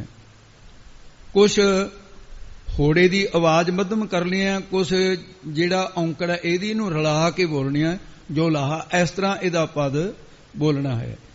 ਤੇ ਇਹ ਜਿਹੜਾ ਹੈ ਇਹ ਪਿੱਛੇ ਸੀ ਸ਼ਬਦ ਜਿਹੜਾ ਹੁਣ ਇੱਥੇ ਜਿਹੜਾ ਦੈਤ ਪੁੱਤ ਕਰਮ ਤਰ ਕੋਈ ਸੰਜਮ ਨਾ ਪੜ੍ਹੈ, ਇਹਨੂੰ ਪੜ੍ਹੈ ਬੋਲਣਾ, ਪੜ੍ਹੈ ਨਾ ਪੈ ਜਾਵੇ। ਇਹਨੂੰ ਥੋੜਾ ਜਿਹਾ ਭਾਰਾ ਕਰਕੇ ਬੋਲਣਾ। ਦੋ ਪਾਠ ਭੇਦ ਸੀ, ਇਹ ਇਕੱਠੇ ਆਪ ਜੀ ਨੂੰ ਦੱਸ ਦਿੱਤੇ ਆ। ਦੈਤ ਪੁੱਤ ਕਰਮ ਧਰਮ ਕਿਛ ਸੰਜਮ ਨਾ ਪੜੈ, ਤੇ ਇਸ ਤਰ੍ਹਾਂ ਜਿਹੜਾ ਦੈਤ ਪੁੱਤਰ ਕੌਣ ਹੈ? ਹਰਨਾਕਸ਼ ਦਾ ਪੁੱਤਰ। ਉਹ ਕੌਣ ਹੈ? ਪ੍ਰਹਲਾਦ। ਕਿਸੇ ਪ੍ਰਕਾਰ ਦੈਤਾਂ ਵਾਲਾ ਜਿਹੜਾ ਕਰਮ, ਹਿੰਸਾ ਆਦਿ ਕਰਨ ਵਾਲਾ ਧਰਮ, ਇਹ ਧਰਮ ਸੀ ਉਹਨਾਂ ਦਾ, ਉਹਨਾਂ ਧਰਮੇ ਬਣਾਇਆ ਹੋਇਆ ਸੀ, ਧਰਮ ਨਿਯਮ ਦਾ ਨਾਮ ਹੈ। ਤੇ ਉਹਦੇ ਕਰਮ ਕੀ ਸੀ ਹਰਨਾਕਸ਼ ਦੇ? ਤੇ ਦੈਤ ਪੁੱਤ ਕਰਮ ਤਰ ਕੇ ਸੰਜਮ ਨਾ ਪੜ੍ਹੈ। ਸੰਜਮ ਇੰਦਰੀਆਂ ਦਾ ਦਮਨ ਕਰਨਾ, ਜਗ ਆਦ ਹਮਨ ਕਰਨੇ, ਉਹ ਰਾਖਸ਼ਾਂ ਦੀ ਕੁਲ ਵਿੱਚ ਇਹ ਹੋ ਹੀ ਨਹੀਂ ਸੀ ਸਕਦਾ। ਹੋਰ ਕਿਸੇ ਪ੍ਰਕਾਰ ਦੀ ਨੀਤੀ ਆਦ ਜਿਹੜੇ ਗ੍ਰੰਥ ਇਹ ਵੀ ਨਾ ਪੜ੍ਹੈ, ਪੜ੍ਹਨਾ ਨਹੀਂ ਕੀਤੇ ਸਨ। ਬਲਕਿ ਦੂਜਾ ਭਾਉ ਨਾ ਜਾਣੈ। ਉਹਦੇ ਹਿਰਦੇ ਅੰਦਰ ਐਸੀ ਮਤ ਦਾ ਪ੍ਰਕਾਸ਼ ਹੋ ਗਿਆ, ਇਹ ਦੂਜਾ ਦਵੈਤ ਭਾਵ ਵਾਲਾ ਜਾਣਦਾ ਹੀ ਨਹੀਂ ਕੁਛ ਨਾਮ ਤੋਂ ਬਿਨਾ, ਕੇਵਲ ਰਾਮ ਦਾ ਨਾਮ ਹੀ ਜਪਦਾ ਸੀ। ਸਤਿਗੁਰ ਭੇਟਿਆ ਨਿਰਮਲ ਹੋਆ। ਤੇ ਕਲਰੀ ਜ਼ਮੀਨ ਦੇ ਜਿਵੇਂ ਕਵਲ ਪੈਦਾ ਹੁੰਦਾ ਹੈ, ਘਰ ਹਰਨਾਕਸ਼ ਦੈ ਦੇ ਕਲਰ ਕਵਲ ਭਗਤ ਪ੍ਰਹਿਲਾਦ, ਪੜਨ ਪੜਾਇਆ ਪਾਠਸਾਲ ਪਾਂਦੇ ਚਿੱਤ ਹੋਆ ਅਹਿਲਾਦ। ਸਿਮਰੇ ਮਨ ਵਿੱਚ ਰਾਮ ਨਾਮ ਗਾਵੇ ਸ਼ਬਦ ਅਨਾਦ ਅਨਾਦ। ਇਹ ਅਵਸਥਾ ਸੀ ਉਹਦੀ। ਇਹ ਕਾਰਨ ਉਹ ਹੋਇਆ ਜਿਸ ਵਕਤ ਇੰਦਰ ਨੇ ਮੁਲਤਾਨ ਦੇ ਵਿੱਚ, ਅੱਜ ਵੀ ਉਹ ਚਿੰਨ੍ਹ ਤੇ ਭਗਤ ਪ੍ਰਹਿਲਾਦ ਦੀ ਮਾਤਾ ਨੂੰ ਜ਼ਬਰਦਸਤੀ ਜਦੋਂ ਇੰਦਰ ਜਿੱਤ ਗਿਆ ਸੀ, ਹਰਨਾਕਸ਼ ਦੌੜ ਗਿਆ ਸੀ, ਉਸ ਵੇਲੇ ਸੁੰਨੀ ਨਗਰੀ ਦੇਖ ਕੇ ਇਹਨੂੰ ਪਕੜ ਕੇ ਲੈ ਚੱਲਿਆ, ਰਾਜ ਕਾਇਮ ਕਰ ਲਿਆ ਇੰਦਰ ਨੇ। ਨਾਰਦ ਮੁਨੀ ਮਿਲਿਆ, ਉਹਨੇ ਕਿਹਾ ਨਾਰਦ ਬੜਾ ਇਹ ਤਾਂ ਜ਼ੁਲਮ ਰਾਖਸ਼ ਤਾਂ ਕਰਨ ਦੇਵਤੇ ਵੀ ਕਰਦੇ ਆ, ਔਰਤ ਨੂੰ ਕਿਉਂ ਫੜਿਆ ਤਾ? ਤੇਰੀ ਦੁਸ਼ਮਣੀ ਇਹਦੇ ਪਤੀ ਨਾਲ ਹੈ। ਉਹ ਕਹਿਣ ਲੱਗੇ ਜੀ ਦੁਸ਼ਮਣ ਨੂੰ ਗਰਭ ਪ੍ਰਸ਼ੇਦ ਕਰਕੇ ਮਾਰ ਦੇਣਾ ਵੀ ਜਾਇਜ਼ ਹੈ। ਉਹ ਕਹਿੰਦਾ ਨਹੀਂ, ਗਲਤ ਬਾਤ ਹੈ। ਉਹ ਕਹਿੰਦਾ ਵੀ ਜੇ ਤਾਂ ਹੋਈ ਲੜਕੀ ਫਿਰ ਤਾਂ ਨਹੀਂ ਮੈਂ ਮਾਰੂੰਗਾ, ਜੇ ਲੜਕਾ ਹੋਇਆ ਫਿਰ ਮੈਂ ਇਹਨੂੰ ਜਨਮ ਤੋਂ ਬਾਅਦ ਮਾਰੂੰਗਾ। ਉਹ ਕਹਿੰਦੇ ਵੀ ਇਹ ਪਾਪ ਕਰਨ ਤੋਂ ਬਚੇਗਾ, ਤੂੰ ਇਹਨੂੰ ਮੇਰੇ ਕੋਲ ਛੱਡ ਦੇ। ਨਾਰਦ ਨੇ ਆਪਣੇ ਆਸ਼ਰਮ ਤੇ ਕਿਆਦੂ ਨੂੰ, ਪ੍ਰਹਿਲਾਦ ਦੀ ਮਾਤਾ ਨੂੰ ਇੰਦਰ ਦੇ ਕੋਲੋਂ ਛਡਾ ਕੇ ਆਪਣੇ ਆਸ਼ਰਮ ਵਿੱਚ ਰੱਖਿਆ, ਕਥਾ ਸੁਣਾਉਣੀ ਸ਼ੁਰੂ ਕੀਤੀ। ਗਰਭ ਦੇ ਵਿੱਚ ਪ੍ਰਹਿਲਾਦ ਨੂੰ ਭਗਤੀ 'ਚ ਪੱਕਾ ਕਰ ਦਿੱਤਾ। ਉਹ ਜੰਮਦੇ ਹੀ ਭਗਤ ਹੋਇਆ ਸੰਸਕਾਰਾਂ ਕਰਕੇ। ਇਸ ਕਰਕੇ ਜਿਹੜਾ ਪ੍ਰਹਿਲਾਦ ਸੀ ਫਿਰ ਸਤਿਗੁਰ ਭੇਟਿਆ ਨਿਰਮਲ ਹੋਆ। ਉਹਦਾ ਮਨ ਤਾਂ ਗਰਭ ਦੇ ਵਿੱਚ ਹੀ ਨਿਰਮਲ ਹੋ ਗਿਆ ਸੀ, ਮਿਲ ਗਿਆ ਉਹਨੂੰ ਪ੍ਰਹਿਲਾਦ ਨੂੰ, ਉਹਦਾ ਮਨ ਨਿਰਮਲ ਹੋ ਗਿਆ। ਅਨੰਦਨ ਨਾਮ ਵਖਾਣੈ। ਉਹ ਫਿਰ ਰਾਤ ਦਿਨ ਪਰਮੇਸ਼ਰ ਦੇ ਨਾਮ ਨੂੰ ਵਿਖਿਆਨ ਕਰਦਾ ਸੀ। ਪ੍ਰਹਿਲਾਦ ਨਾਮ ਤੋਂ ਬਿਨਾਂ ਦੂਜੀ ਗੱਲ ਹੀ ਕੋਈ ਨਹੀਂ ਸੀ ਕਰਦਾ। ਜੇ ਪੜਨ ਪਠਾਇਆ ਪਾਠਸਾਲ, ਉੱਥੇ ਚਾਟੜਿਆਂ ਨੂੰ ਵੀ ਨਾਮ ਜਪਾਇਆ ਇਸਨੇ, ਆਪ ਵੀ ਨਾਮ ਜਪਿਆ। ਏਕੋ ਪੜੈ ਏਕੋ ਨਾ ਬੁੱਝੈ। ਇੱਕ ਵਾਹਿਗੁਰੂ ਦੇ ਨਾਮ ਨੂੰ ਉਹਦੀ ਉਹ ਪੜ੍ਹਾਈ ਕੀਤੀ, ਪੜ੍ਹਿਆ ਉਸੇ ਨੂੰ ਪੜ੍ਹਦਾ ਰਿਹਾ, ਇਹਨੂੰ ਵੀ ਉਸ ਤਰ੍ਹਾਂ ਭਾਅ ਕਰਕੇ ਬੋਲਣਾ ਹੈ। ਇੱਕ ਨਾਮ ਨੂੰ ਹਿਰਦੇ 'ਚ ਬੂਝਿਆ ਸਮਝਦਾ ਸੀ, ਨਾਮ ਤੋਂ ਬਿਨਾਂ ਦੂਜੀ ਗੱਲ ਨਹੀਂ ਸੀ ਸਮਝਣੀ ਚਾਹੁੰਦਾ। ਦੂਜਾ ਅਵਰ ਨਾ ਜਾਣੈ। ਦੂਜਾ ਹੋਰ ਅਵਰ ਸਥਾਨ ਪ੍ਰਹਿਲਾਦ ਭਗਤ ਕੁਝ ਵੀ ਨਹੀਂ ਜਾਣਦਾ ਸੀ। ਪਰਮੇਸ਼ਰ ਨੇ ਇਹਦੀ ਰੱਖਿਆ ਕੀਤੀ। ਫਿਰ ਮਲਤਾਨ ਦੇ ਯਾਦਗਾਰ ਅੱਜ ਵੀ ਉਹ ਥੰਮ ਦੇ ਯਾਦਗਾਰ ਜਿੱਥੇ ਭਗਵਾਨ ਤਤਾ ਥੰਮ ਪਾੜ ਕੇ ਪ੍ਰਗਟ ਹੋਏ। ਤੇ ਇਸ ਤਰ੍ਹਾਂ ਦੀ ਇਹ ਘਟਨਾਵਾਂ ਦੇ ਗੁਰਬਾਣੀ ਦੇ 'ਚ ਇਸ਼ਾਰੇ ਦਿੱਤੇ ਨੇ, ਤੇ ਤਾਂ ਕਿ ਸਾਡਾ ਮਨ ਵਿਸ਼ਵਾਸ ਧਾਰਨ ਕਰ ਲਵੇ, ਪਰਮਾਤਮਾ ਦੀ ਬੰਦਗੀ ਵਿੱਚ ਲੱਗ ਜਾਵੇ। ਖੜ ਦਰਸ਼ਨ ਜੋਗੀ ਸੰਨਿਆਸੀ। ਜੋਗੀ ਸੰਨਿਆਸ ਆਦ ਜਿਹੜੇ ਖੜ ਦਰਸ਼ਨ 6 ਭੇਖਾਂ ਵਾਲੇ ਨੇ, ਜੋਗੀ ਜੰਗਲ ਸਰੇਬੜੇ ਆਦ ਦਰਵੇਸ਼ਨ ਵਿਪਰੈ ਸਾਰੇ ਜਿੰਨੇ ਵੀ ਹੈ, ਤੇ ਇਹ ਸਾਰੇ ਖਟ ਦਰਸ਼ਨ ਜੋਗੀ ਸੰਨਿਆਸੀ। ਇਹ ਸਤਿਗੁਰੂ ਮਹਾਰਾਜ ਤੋਂ ਬਿਨਾਂ 10 ਦਿਨ ਬਿਨ ਗੁਰ ਭਰਮ ਭੁਲਾਏ। ਸਤਿਗੁਰਾਂ ਦੀ ਸ਼ਰਨ ਪਏ ਤੋਂ ਬਿਨਾਂ ਭਰਮ ਦੇ ਭੁਲੇਖਿਆਂ ਦੇ ਵਿੱਚ ਭੁੱਲਣਾ ਕਰ ਰਹੇ ਨੇ, ਵੀ ਭੁੱਲ ਰਹੇ ਹਨ। ਸਤਿਗੁਰ ਸੇਵਹਿ ਤਾਂ ਗਤ ਮਿਤ ਪਾਵਹਿ। ਸਤਿਗੁਰੂ ਜੇ ਸਤਿਗੁਰੂ ਮਹਾਰਾਜ ਸੇਵਾ ਕਰਨ ਤਾਂ ਗਤ ਮੁਕਤੀ ਦੀ ਮਿਤ ਮਰਿਆਦਾ ਨੂੰ ਪਾਵਹਿ, ਪਾ ਸਕਦੇ ਨੇ, ਪ੍ਰਾਪਤ ਕਰ ਸਕਦੇ ਨੇ। ਪਰ ਸਤਿਗੁਰਾਂ ਦੁਆਰਾ ਜਿੰਨੀ ਦੇਰ ਤੱਕ ਇਹ ਹਰ ਜੀਉ ਮਨ ਵਸਾਏ, ਸਤਿਗੁਰਾਂ ਦੁਆਰਾ ਸਰਵਣ ਕਰਕੇ, ਮੰਨਣ ਕਰਕੇ, ਨਿਧਿਆਸਨ ਕਰਕੇ, ਕਮਾਈ ਕਰਕੇ ਵਾਹਿਗੁਰੂ ਮਨ ਵਿੱਚ ਵਸਾਏ, ਬਸ ਆਉਂਦਾ ਹੈ। ਇਹੀ ਤਰੀਕਾ ਹੈ ਸਰਵ ਮੰਨਣ ਨਿਧਿਆਸਨ ਆਦਿ ਦਾ। ਸੱਚੀ ਬਾਣੀ ਸਿਉ ਚਿਤ ਲੱਗੈ। ਤੇ ਜਿਨ੍ਹਾਂ ਦਾ ਸੱਚੀ ਬਾਣੀ ਦੇ ਨਾਲ ਚਿੱਤ ਹਿਰਦਾ ਲੱਗ ਜਾਂਦਾ ਹੈ, ਹਿਰਦੇ ਦਾ ਪਿਆਰ ਬਾਣੀ ਨਾਲ ਲੱਗ ਜਾਂਦਾ ਹੈ, ਆਵਣ ਜਾਣ ਰਹਾਏ। ਉਹਨਾਂ ਦੇ ਆਉਣਾ ਜਾਣੇ ਤੋਂ ਭਾਵ ਹੈ ਜੰਮਣਾ ਤੇ ਮਰਨਾ ਰਹਿ ਜਾਂਦਾ ਹੈ। ਹੁਣ ਗੁਰੂ ਸਾਹਿਬ ਦੀ ਬਾਣੀ ਤਾਂ ਸੱਚੀ ਹੈ, ਪਰ ਸਾਡਾ ਚਿੱਤ ਨਹੀਂ ਨਾ ਲੱਗਦਾ। ਜਿਹਦਾ ਬਾਣੀ ਨਾਲ ਚਿੱਤ ਲੱਗ ਗਿਆ, ਕੱਲਾ ਬੈਠਾ ਵੀ ਬਾਣੀ ਪੜ੍ਹੀ ਜਾਊਗਾ, ਰਸ ਲੈ ਕੇ ਪੜੂਗਾ। ਤੇ ਇਸ ਕਰਕੇ ਨਾ ਬਾਣੀ ਅਸੀਂ ਪੜ੍ਹਦੇ ਹਾਂ ਜਾਂ ਤਾਂ ਦੂਜੇ ਨੂੰ ਦਿਖਾਉਣ ਵਾਸਤੇ ਪੜ੍ਹਦੇ ਹਾਂ, ਜਾਂ ਪੈਸਿਆਂ ਦੇ ਲਾਲਚ ਵਾਸਤੇ ਪੜ੍ਹਦੇ ਹਾਂ ਵੀ ਪੈਸੇ ਮਿਲ ਰਹੇ ਨੇ। ਵੀ ਮਨ ਨੂੰ ਨਿਰਮਲ ਕਰਨ ਵਾਸਤੇ ਕੌਣ ਕਰਦਾ? ਉਹ ਤਾਂ ਕੋਟਣ ਮੈਂ ਨਾਨਕ ਕੋ। ਇਸੇ ਕਰਕੇ ਆਵਣ ਜਾਣਾ ਸਾਡਾ ਬਣਿਆ ਹੋਇਆ, ਇਹ ਮਿਟਦਾ ਨਹੀਂ ਹੈ। ਇਹ ਸੁਤੇ ਸਿੱਧ ਪਰਮਾਤਮਾ ਤੇ ਛੱਡ ਦਈਏ ਕਿ ਮਹਾਰਾਜ ਜੋ ਰੋਜੀ ਦੇਣੀ ਹੈ ਤਾਂ ਜਿਸ ਬਹਾਨੇ ਦੇਣੀ ਹੈ ਦੇ, ਪਰ ਅਸੀਂ ਤਾਂ ਆਪਣੀ ਕਲਿਆਣ ਵਾਸਤੇ ਬਾਣੀ ਪੜ੍ਹਦੇ ਹਾਂ। ਅੰਦਰ ਤੋਂ ਭਾਵਨਾ ਸਾਡੀ ਇਹ ਬਣ ਜਾਵੇ। ਪੰਡਤ ਪੜ ਪੜਵਾਦ ਵਖਾਣ ਹੈ। ਤੇ ਵਿਦਵਾਨਾਂ ਦਾ ਪੱਖ ਲੈ ਲਓ। ਵਿਦਵਾਨ ਲੋਕ ਜਿਹੜੇ ਸ਼ਾਸਤਰਾਂ ਨੂੰ, ਬ੍ਰਹਮਣ ਲੋਕ ਪੁਰਾਣਾਂ ਨੂੰ, ਸੁਰਤੀਆਂ ਸਿਮਰਤੀਆਂ ਨੂੰ, ਵੇਦਾਂ ਨੂੰ ਪੜ ਪੜ ਕੇ ਬਾਅਦ ਝਗੜੇ ਵਿਖਾਣੇ ਕਥਨ ਕਰਦੇ ਨੇ। ਮੈਂ ਇੰਨਾ ਪੜ੍ਹਿਆ, ਮੈਂ ਖਟ ਸ਼ਾਸਤਰੀ ਹਾਂ, ਮੈਂ ਚਾਰੇ ਵੇਦ ਪੜ੍ਹੇ ਨੇ। ਉਹ ਇਸ ਪ੍ਰਕਾਰ ਝਗੜੇ ਕਰਦੇ ਐ। ਇੱਕ ਦੂਜੇ ਸ਼ਾਸਤਰਾਂ ਦੇ ਮਤ ਨਹੀਂ ਮਿਲਦੇ। ਸਾਂਗ ਨਿਆਇ ਵਿਸ਼ੇਕ ਪੂਰਮਾਸਾ ਪਤੰਜਲ, ਕੋਈ ਕਰਮਵਾਦੀ, ਕੋਈ ਕਾਲਵਾਦੀ, ਕੋਈ ਅਨੀਸ਼ਰਵਾਦੀ, ਕੋਈ ਈਸ਼ਰਵਾਦੀ ਹੈ। ਉਹ ਫਿਰ ਝਗੜੇ ਛੇੜਦੇ ਆ ਆਪਸ ਵਿੱਚ। ਬਿਨ ਗੁਰ ਭਰਮ ਭੁਲਾਏ। ਗੁਰਾਂ ਤੋਂ ਬਿਨਾ ਭਰਮ ਭੁਲੇਖਾ ਜਿਹੜਾ ਹੈ ਉਹਦੇ ਚ ਭੁਲਾਏ ਭੁੱਲੇ ਫਿਰਦੇ ਨੇ। ਆ ਬੇਣੀ ਪੰਡਤ ਨਹੀਂ ਸੀ, ਇਤਿਹਾਸ ਦੇ ਬਚਨ ਹੁੰਦਾ, ਪੁਸਤਕਾਂ ਦੇ ਗੱਡੇ ਲੱਦੀ ਫਿਰਦਾ ਸੀ, ਊਠ ਲੱਦੀ ਫਿਰਦਾ ਸੀ। ਇਹ ਸਾਰਿਆਂ ਨੂੰ ਜਿੱਤ ਕੇ ਉਹ ਗ੍ਰੰਥ ਖੋਹ ਲੈਂਦਾ ਸੀ। ਦਿਗਵਿਜੇ ਕੀਤੀ ਹੋਈ। ਗੋਇੰਦਵਾਲ ਸਾਹਿਬ ਆ ਗਿਆ, ਗੁਰੂ ਸਾਹਿਬ ਦੇ ਚਰਨਾਂ 'ਚ ਆਇਆ। ਜਦੋਂ ਉੱਥੇ ਕਲਾ ਮਹਾਰਾਜ ਸਾਹਿਬ ਜੀ ਨੇ ਵਰਤਾਈ, ਚਰਨੀ ਪੈ ਗਿਆ। ਜਿੰਨੇ ਗ੍ਰੰਥ ਸੀ ਬਿਆਸਾ 'ਚ ਰੋੜਤੇ ਸਾਰੇ। ਕਹਿੰਦਾ ਮਹਾਰਾਜ ਬਸ ਹੁਣ ਜੋ ਕੁਝ ਮਿਲਣਾ ਸੀ ਮਿਲ ਗਿਆ। ਇਸ ਕਰਕੇ ਪੜ੍ਹਾਈ ਤੋਂ ਉੱਪਰ ਦੀਆਂ ਬਾਤਾਂ ਨੇ। ਜਿਹੜੇ ਝਗੜੇ, ਪੜ੍ਹਾਈ ਸੀ ਨਾਮ ਦੇ ਵਿੱਚ ਕਾਮਯਾਬ ਹੋਣ ਵਾਸਤੇ, ਸਹਾਇਤਾ ਲੈਣੀ ਸੀ, ਪਰ ਹਉਮੈ ਦੇ ਵਧਾਉਣ ਵਿੱਚ ਸਹਾਇਤਾ ਮਿਲਣ ਲੱਗੀ। ਇਸ ਕਰਕੇ ਪੰਡਤ ਵੀ ਇਸ ਤਰ੍ਹਾਂ ਭੁੱਲ ਗਏ ਗੁਰੂ ਤੋਂ ਬਿਨਾਂ। ਜਦੋਂ ਪੂਰਾ ਗੁਰੂ ਅਮਰਦਾਸ ਮਿਲਿਆ, ਇਹੀ ਬੇਣੀ ਪੰਡਤ ਹੈ ਜਿਹਦੀ ਕੁਲ ਦੇ ਵਿੱਚ ਅੱਗੇ ਚੱਲ ਕੇ ਬੜੇ ਬੜੇ ਵਿਦਵਾਨ ਪੰਡਤ ਹਰਦਿਆਲ ਜੀ ਵਰਗੇ ਪੈਦਾ ਹੋਏ। 184 ਫੇਰ ਪਿਆ। ਤੇ ਉਹਨਾਂ ਨੂੰ ਫਿਰ ਦੁਬਾਰਾ 84 ਲੱਖ ਜੂਨਾਂ ਦੇ ਵਿੱਚ ਚੱਕਰ ਪੈ ਗਿਆ। ਜਿਹੜੇ ਨਾਮ ਤੋਂ ਬਿਨਾਂ ਕੱਲੇ ਗ੍ਰੰਥਾਂ ਨੂੰ ਪੜ੍ਹ ਕੇ ਹੰਕਾਰੀ ਬਣਦੇ ਨੇ। ਬਿਨ ਸ਼ਬਦ ਮੁਕਤ ਨਾ ਪਾਏ। ਫਿਰ ਉਹ ਬਿਨਾਂ ਸ਼ਬਦ ਉਪਦੇਸ਼ ਤੋਂ ਬਿਨਾਂ, ਗੁਰੂ ਦੇ ਉਪਦੇਸ਼ ਤੋਂ ਬਿਨਾਂ ਉਹ ਮੁਕਤੀ ਨਹੀਂ ਪਾ ਸਕੇ। ਜਾ ਨਾ ਉਚਿਤੈ ਤਾਂ ਗਤ ਪਾਏ। ਮੁਕਤੀ ਤਾਂ ਗੱਲ ਉੱਥੇ ਆ ਗਈ ਹੈ। ਫਿਰ ਜੇਕਰ ਪਰਮੇਸ਼ਰ ਦੇ ਨਾਮ ਨੂੰ ਚੇਤੇ ਯਾਦ ਕਰਨਗੇ ਤਾਂ ਫਿਰ ਗਤ ਮੁਕਤੀ ਵੀ ਪ੍ਰਾਪਤ ਹੋ ਜਾਏਗੀ। ਜੇਕਰ ਜੀਵ ਸ਼ੁਭ ਗੁਣਾਂ ਦਾ ਪ੍ਰੇਰਿਆ ਹੋਇਆ, ਪਰਮੇਸ਼ਰ ਵਾਹਿਗੁਰੂ ਦਾ ਸਰੂਪ ਜੋ ਸਤਿਗੁਰੂ ਹਨ, ਜਾਂ ਸਤਿਗੁਰ ਮੇਲ ਮਿਲਾਏ, ਇਹ ਕਰਮ ਪ੍ਰੇਰਦੇ ਨੇ ਇਹਨੂੰ। ਤੇ ਇਸ ਕਰਕੇ ਇਹਨਾਂ ਕਰਮਾਂ ਦਾ ਪ੍ਰੇਰਿਆ ਪਰਮੇਸ਼ਰ ਨਾਲ ਮੇਲ ਦੇਵੇ, ਸਤਿਗੁਰੂ ਮੇਲ ਦੇਣ, ਵਾਹਿਗੁਰੂ ਦੇ ਸਰੂਪ ਵਿੱਚ ਮਿਲਾਪ ਕਰਾ ਦੇਣ। ਪਰ ਉਹ ਸ਼ੁਭ ਗੁਣਾਂ ਦੇ ਪ੍ਰੇਰੇ ਹੋਏ ਸਤਿਗੁਰੂ ਕਰਦੇ ਸੇ। ਸਤ ਸੰਗਤ ਮਹਿ ਨਾਮ ਹਰ ਉਪਜੈ। ਆ ਜਿਹੜੀ ਸਤ ਸੰਗਤ ਹੈ, ਇਹਦੇ ਮਹਿ ਵਿੱਚ ਹਰ ਪਰਮੇਸ਼ਰ ਵਾਹਿਗੁਰੂ ਦਾ ਨਾਮ ਉਹ ਹਿਰਦੇ 'ਚ ਪ੍ਰਗਟ ਹੁੰਦਾ ਹੈ। ਹਿਰਦੇ 'ਚੋਂ ਜਗਾਇਆ ਜਾਂਦਾ ਹੈ ਨਾਮ, ਹਿਰਦੇ 'ਚ ਪ੍ਰਗਟ ਹੋ ਜਾਂਦਾ ਹੈ। ਤੇ ਇਸ ਕਰਕੇ ਜਦੋਂ ਸਤਿਗੁਰੂ ਕਿਰਪਾ ਕਰਨ, ਜਾਂ ਸਤਿਗੁਰ ਮਿਲੈ ਸੁਭਾਏ, ਜਦੋਂ ਸਤਿਗੁਰੂ ਜੀ ਦਾ ਮਿਲੈ ਮਿਲਾਪ ਹੁੰਦਾ ਹੈ ਤਾਂ ਸਿੱਖ ਸੁਭਾਏਮਾਨ ਭਾਵ ਸੋਭਾ ਵਾਲਾ ਹੋ ਜਾਂਦਾ ਹੈ, ਜਾਂ ਸ੍ਰੇਸ਼ਟ ਭਾਏ ਭਾਵਨਾ ਵਾਲਾ ਹੋ ਜਾਂਦਾ ਹੈ। ਮਨ ਤਨ ਅਰਪੀ ਆਪ ਗਵਾਈ। ਆਪਣੀ ਮੱਤ ਛੱਡ ਕੇ ਮਨ ਤਨ ਸਰੀਰ ਵੀ ਸਤਿਗੁਰੂ ਜੀ ਦੀ ਸੇਵਾ ਵਿੱਚ ਜਿਨ੍ਹਾਂ ਨੇ ਅਰਪਣ ਕਰ ਦਿੱਤਾ ਹੈ ਤੇ ਆਪਣਾ ਆਪਾ ਭਾਵ ਹੰਕਾਰ ਗਵਾ ਦਿੱਤਾ ਹੈ। ਤੇ ਸਾਨੂੰ ਇਸ ਤਰ੍ਹਾਂ ਆਪਣਾ ਆਪਾ ਭਾਵ ਹੰਕਾਰ ਗਵਾਉਣਾ ਚਾਹੀਦਾ ਹੈ। ਗਵਾਉਣਾ ਕਰੀਏ। ਚੱਲਾ ਸਤਿਗੁਰ ਪਾਏ।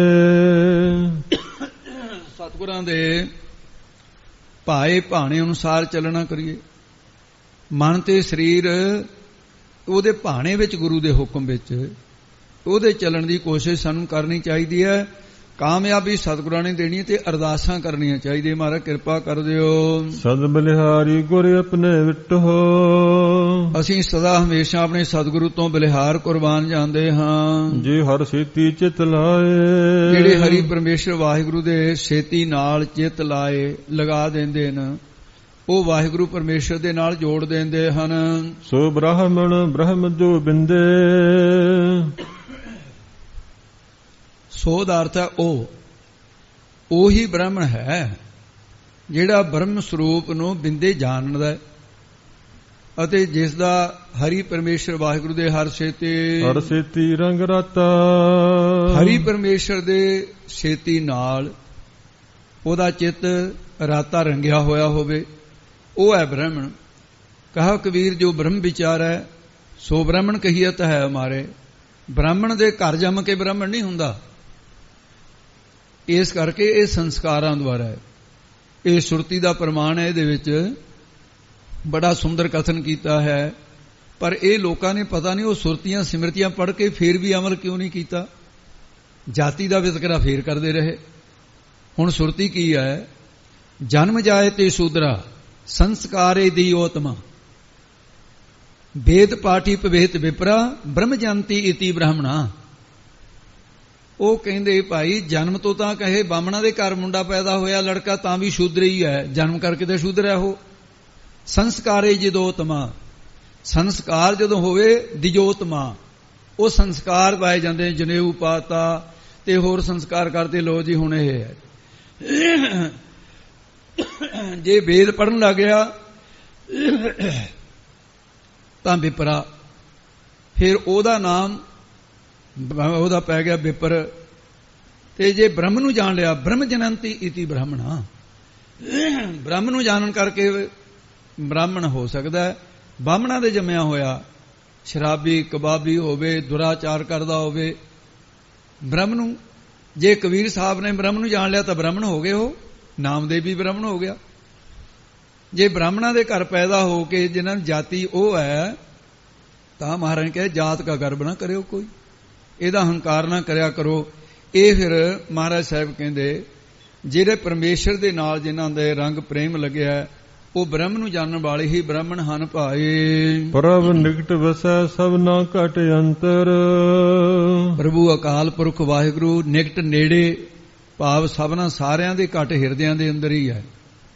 ਉਹਦੇ ਹਿਰਦੇ ਦੇ ਅੰਦਰ ਹੀ ਵਸਦਾ ਹੈ। ਗੁਰਮੁਖ ਵਿਰਲਾ ਜਾਤਾ, ਪਰ ਕਿਸੇ ਬਿਰਲੇ ਗੁਰਮੁਖ ਨੇ ਜਾਤਾ ਜਾਣਿਆ ਜਿਨ੍ਹਾਂ ਨੇ ਸੱਚੇ ਨਾਮ ਦੀ ਕਮਾਈ ਕੀਤੀ ਹੈ। ਨਾਨਕ ਨਾਮ ਮਿਲੈ ਵਡਿਆਈ। ਸਤਿਗੁਰੂ ਜੀ ਕਥਨ ਕਰਦੇ ਨੇ ਪਰਮੇਸ਼ਰ ਦਾ ਜਿਹੜਾ ਨਾਮ ਜਪਿਆ ਜਿਨ੍ਹਾਂ ਨੇ ਉਹਨਾਂ ਨੂੰ ਭਾਈ ਪਰਮੇਸ਼ਰ ਵਾਹਿਗੁਰੂ ਦੇ ਸਰੂਪ ਦੀ ਪ੍ਰਾਪਤੀ ਰੂਪੀ ਵਡਿਆਈ ਸ਼ੋਭਾ ਮਿਲੀ ਹੈ। ਗੁਰ ਕੈ ਸ਼ਬਦ ਪਛਾਤਾ।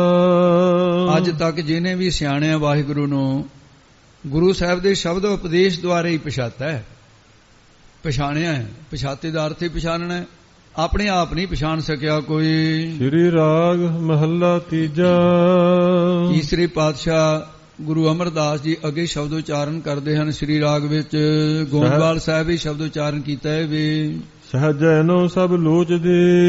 ਇਹ ਸ਼ਬਦ ਦੇ ਵਿੱਚ ਜਿਹੜਾ ਸਹਿਜ ਪਦ ਆਊਗਾ ਗਿਆਨ ਦਾ ਵਾਚਕ ਜਾਣਨ, ਗਿਆਨ ਦੇ ਰੂਪਨ।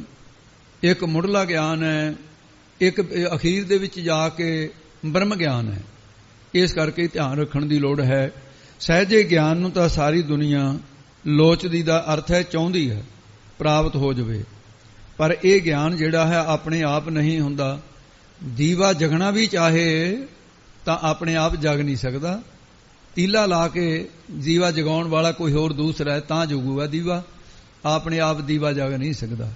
ਇਸ ਤਰ੍ਹਾਂ ਆਪਣੇ ਆਪ ਗਿਆਨ ਦਾ ਦੀਵਾ ਹਿਰਦੇ 'ਚ ਜਗ ਨਹੀਂ ਸਕਦਾ।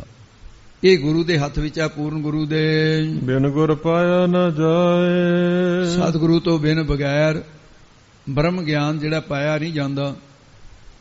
ਤੇ ਇਹਦੇ ਪ੍ਰਮਾਣ ਦਿੰਦੇ ਆ ਜਿਸ ਤਰ੍ਹਾਂ ਬਬੀ ਹੈ ਬੱਦਲ ਦੇ ਰਾਹੀਂ ਸਵਾਂਤੀ ਬੂੰਦ ਪ੍ਰਾਪਤ ਕਰ ਸਕਦਾ ਹੈ।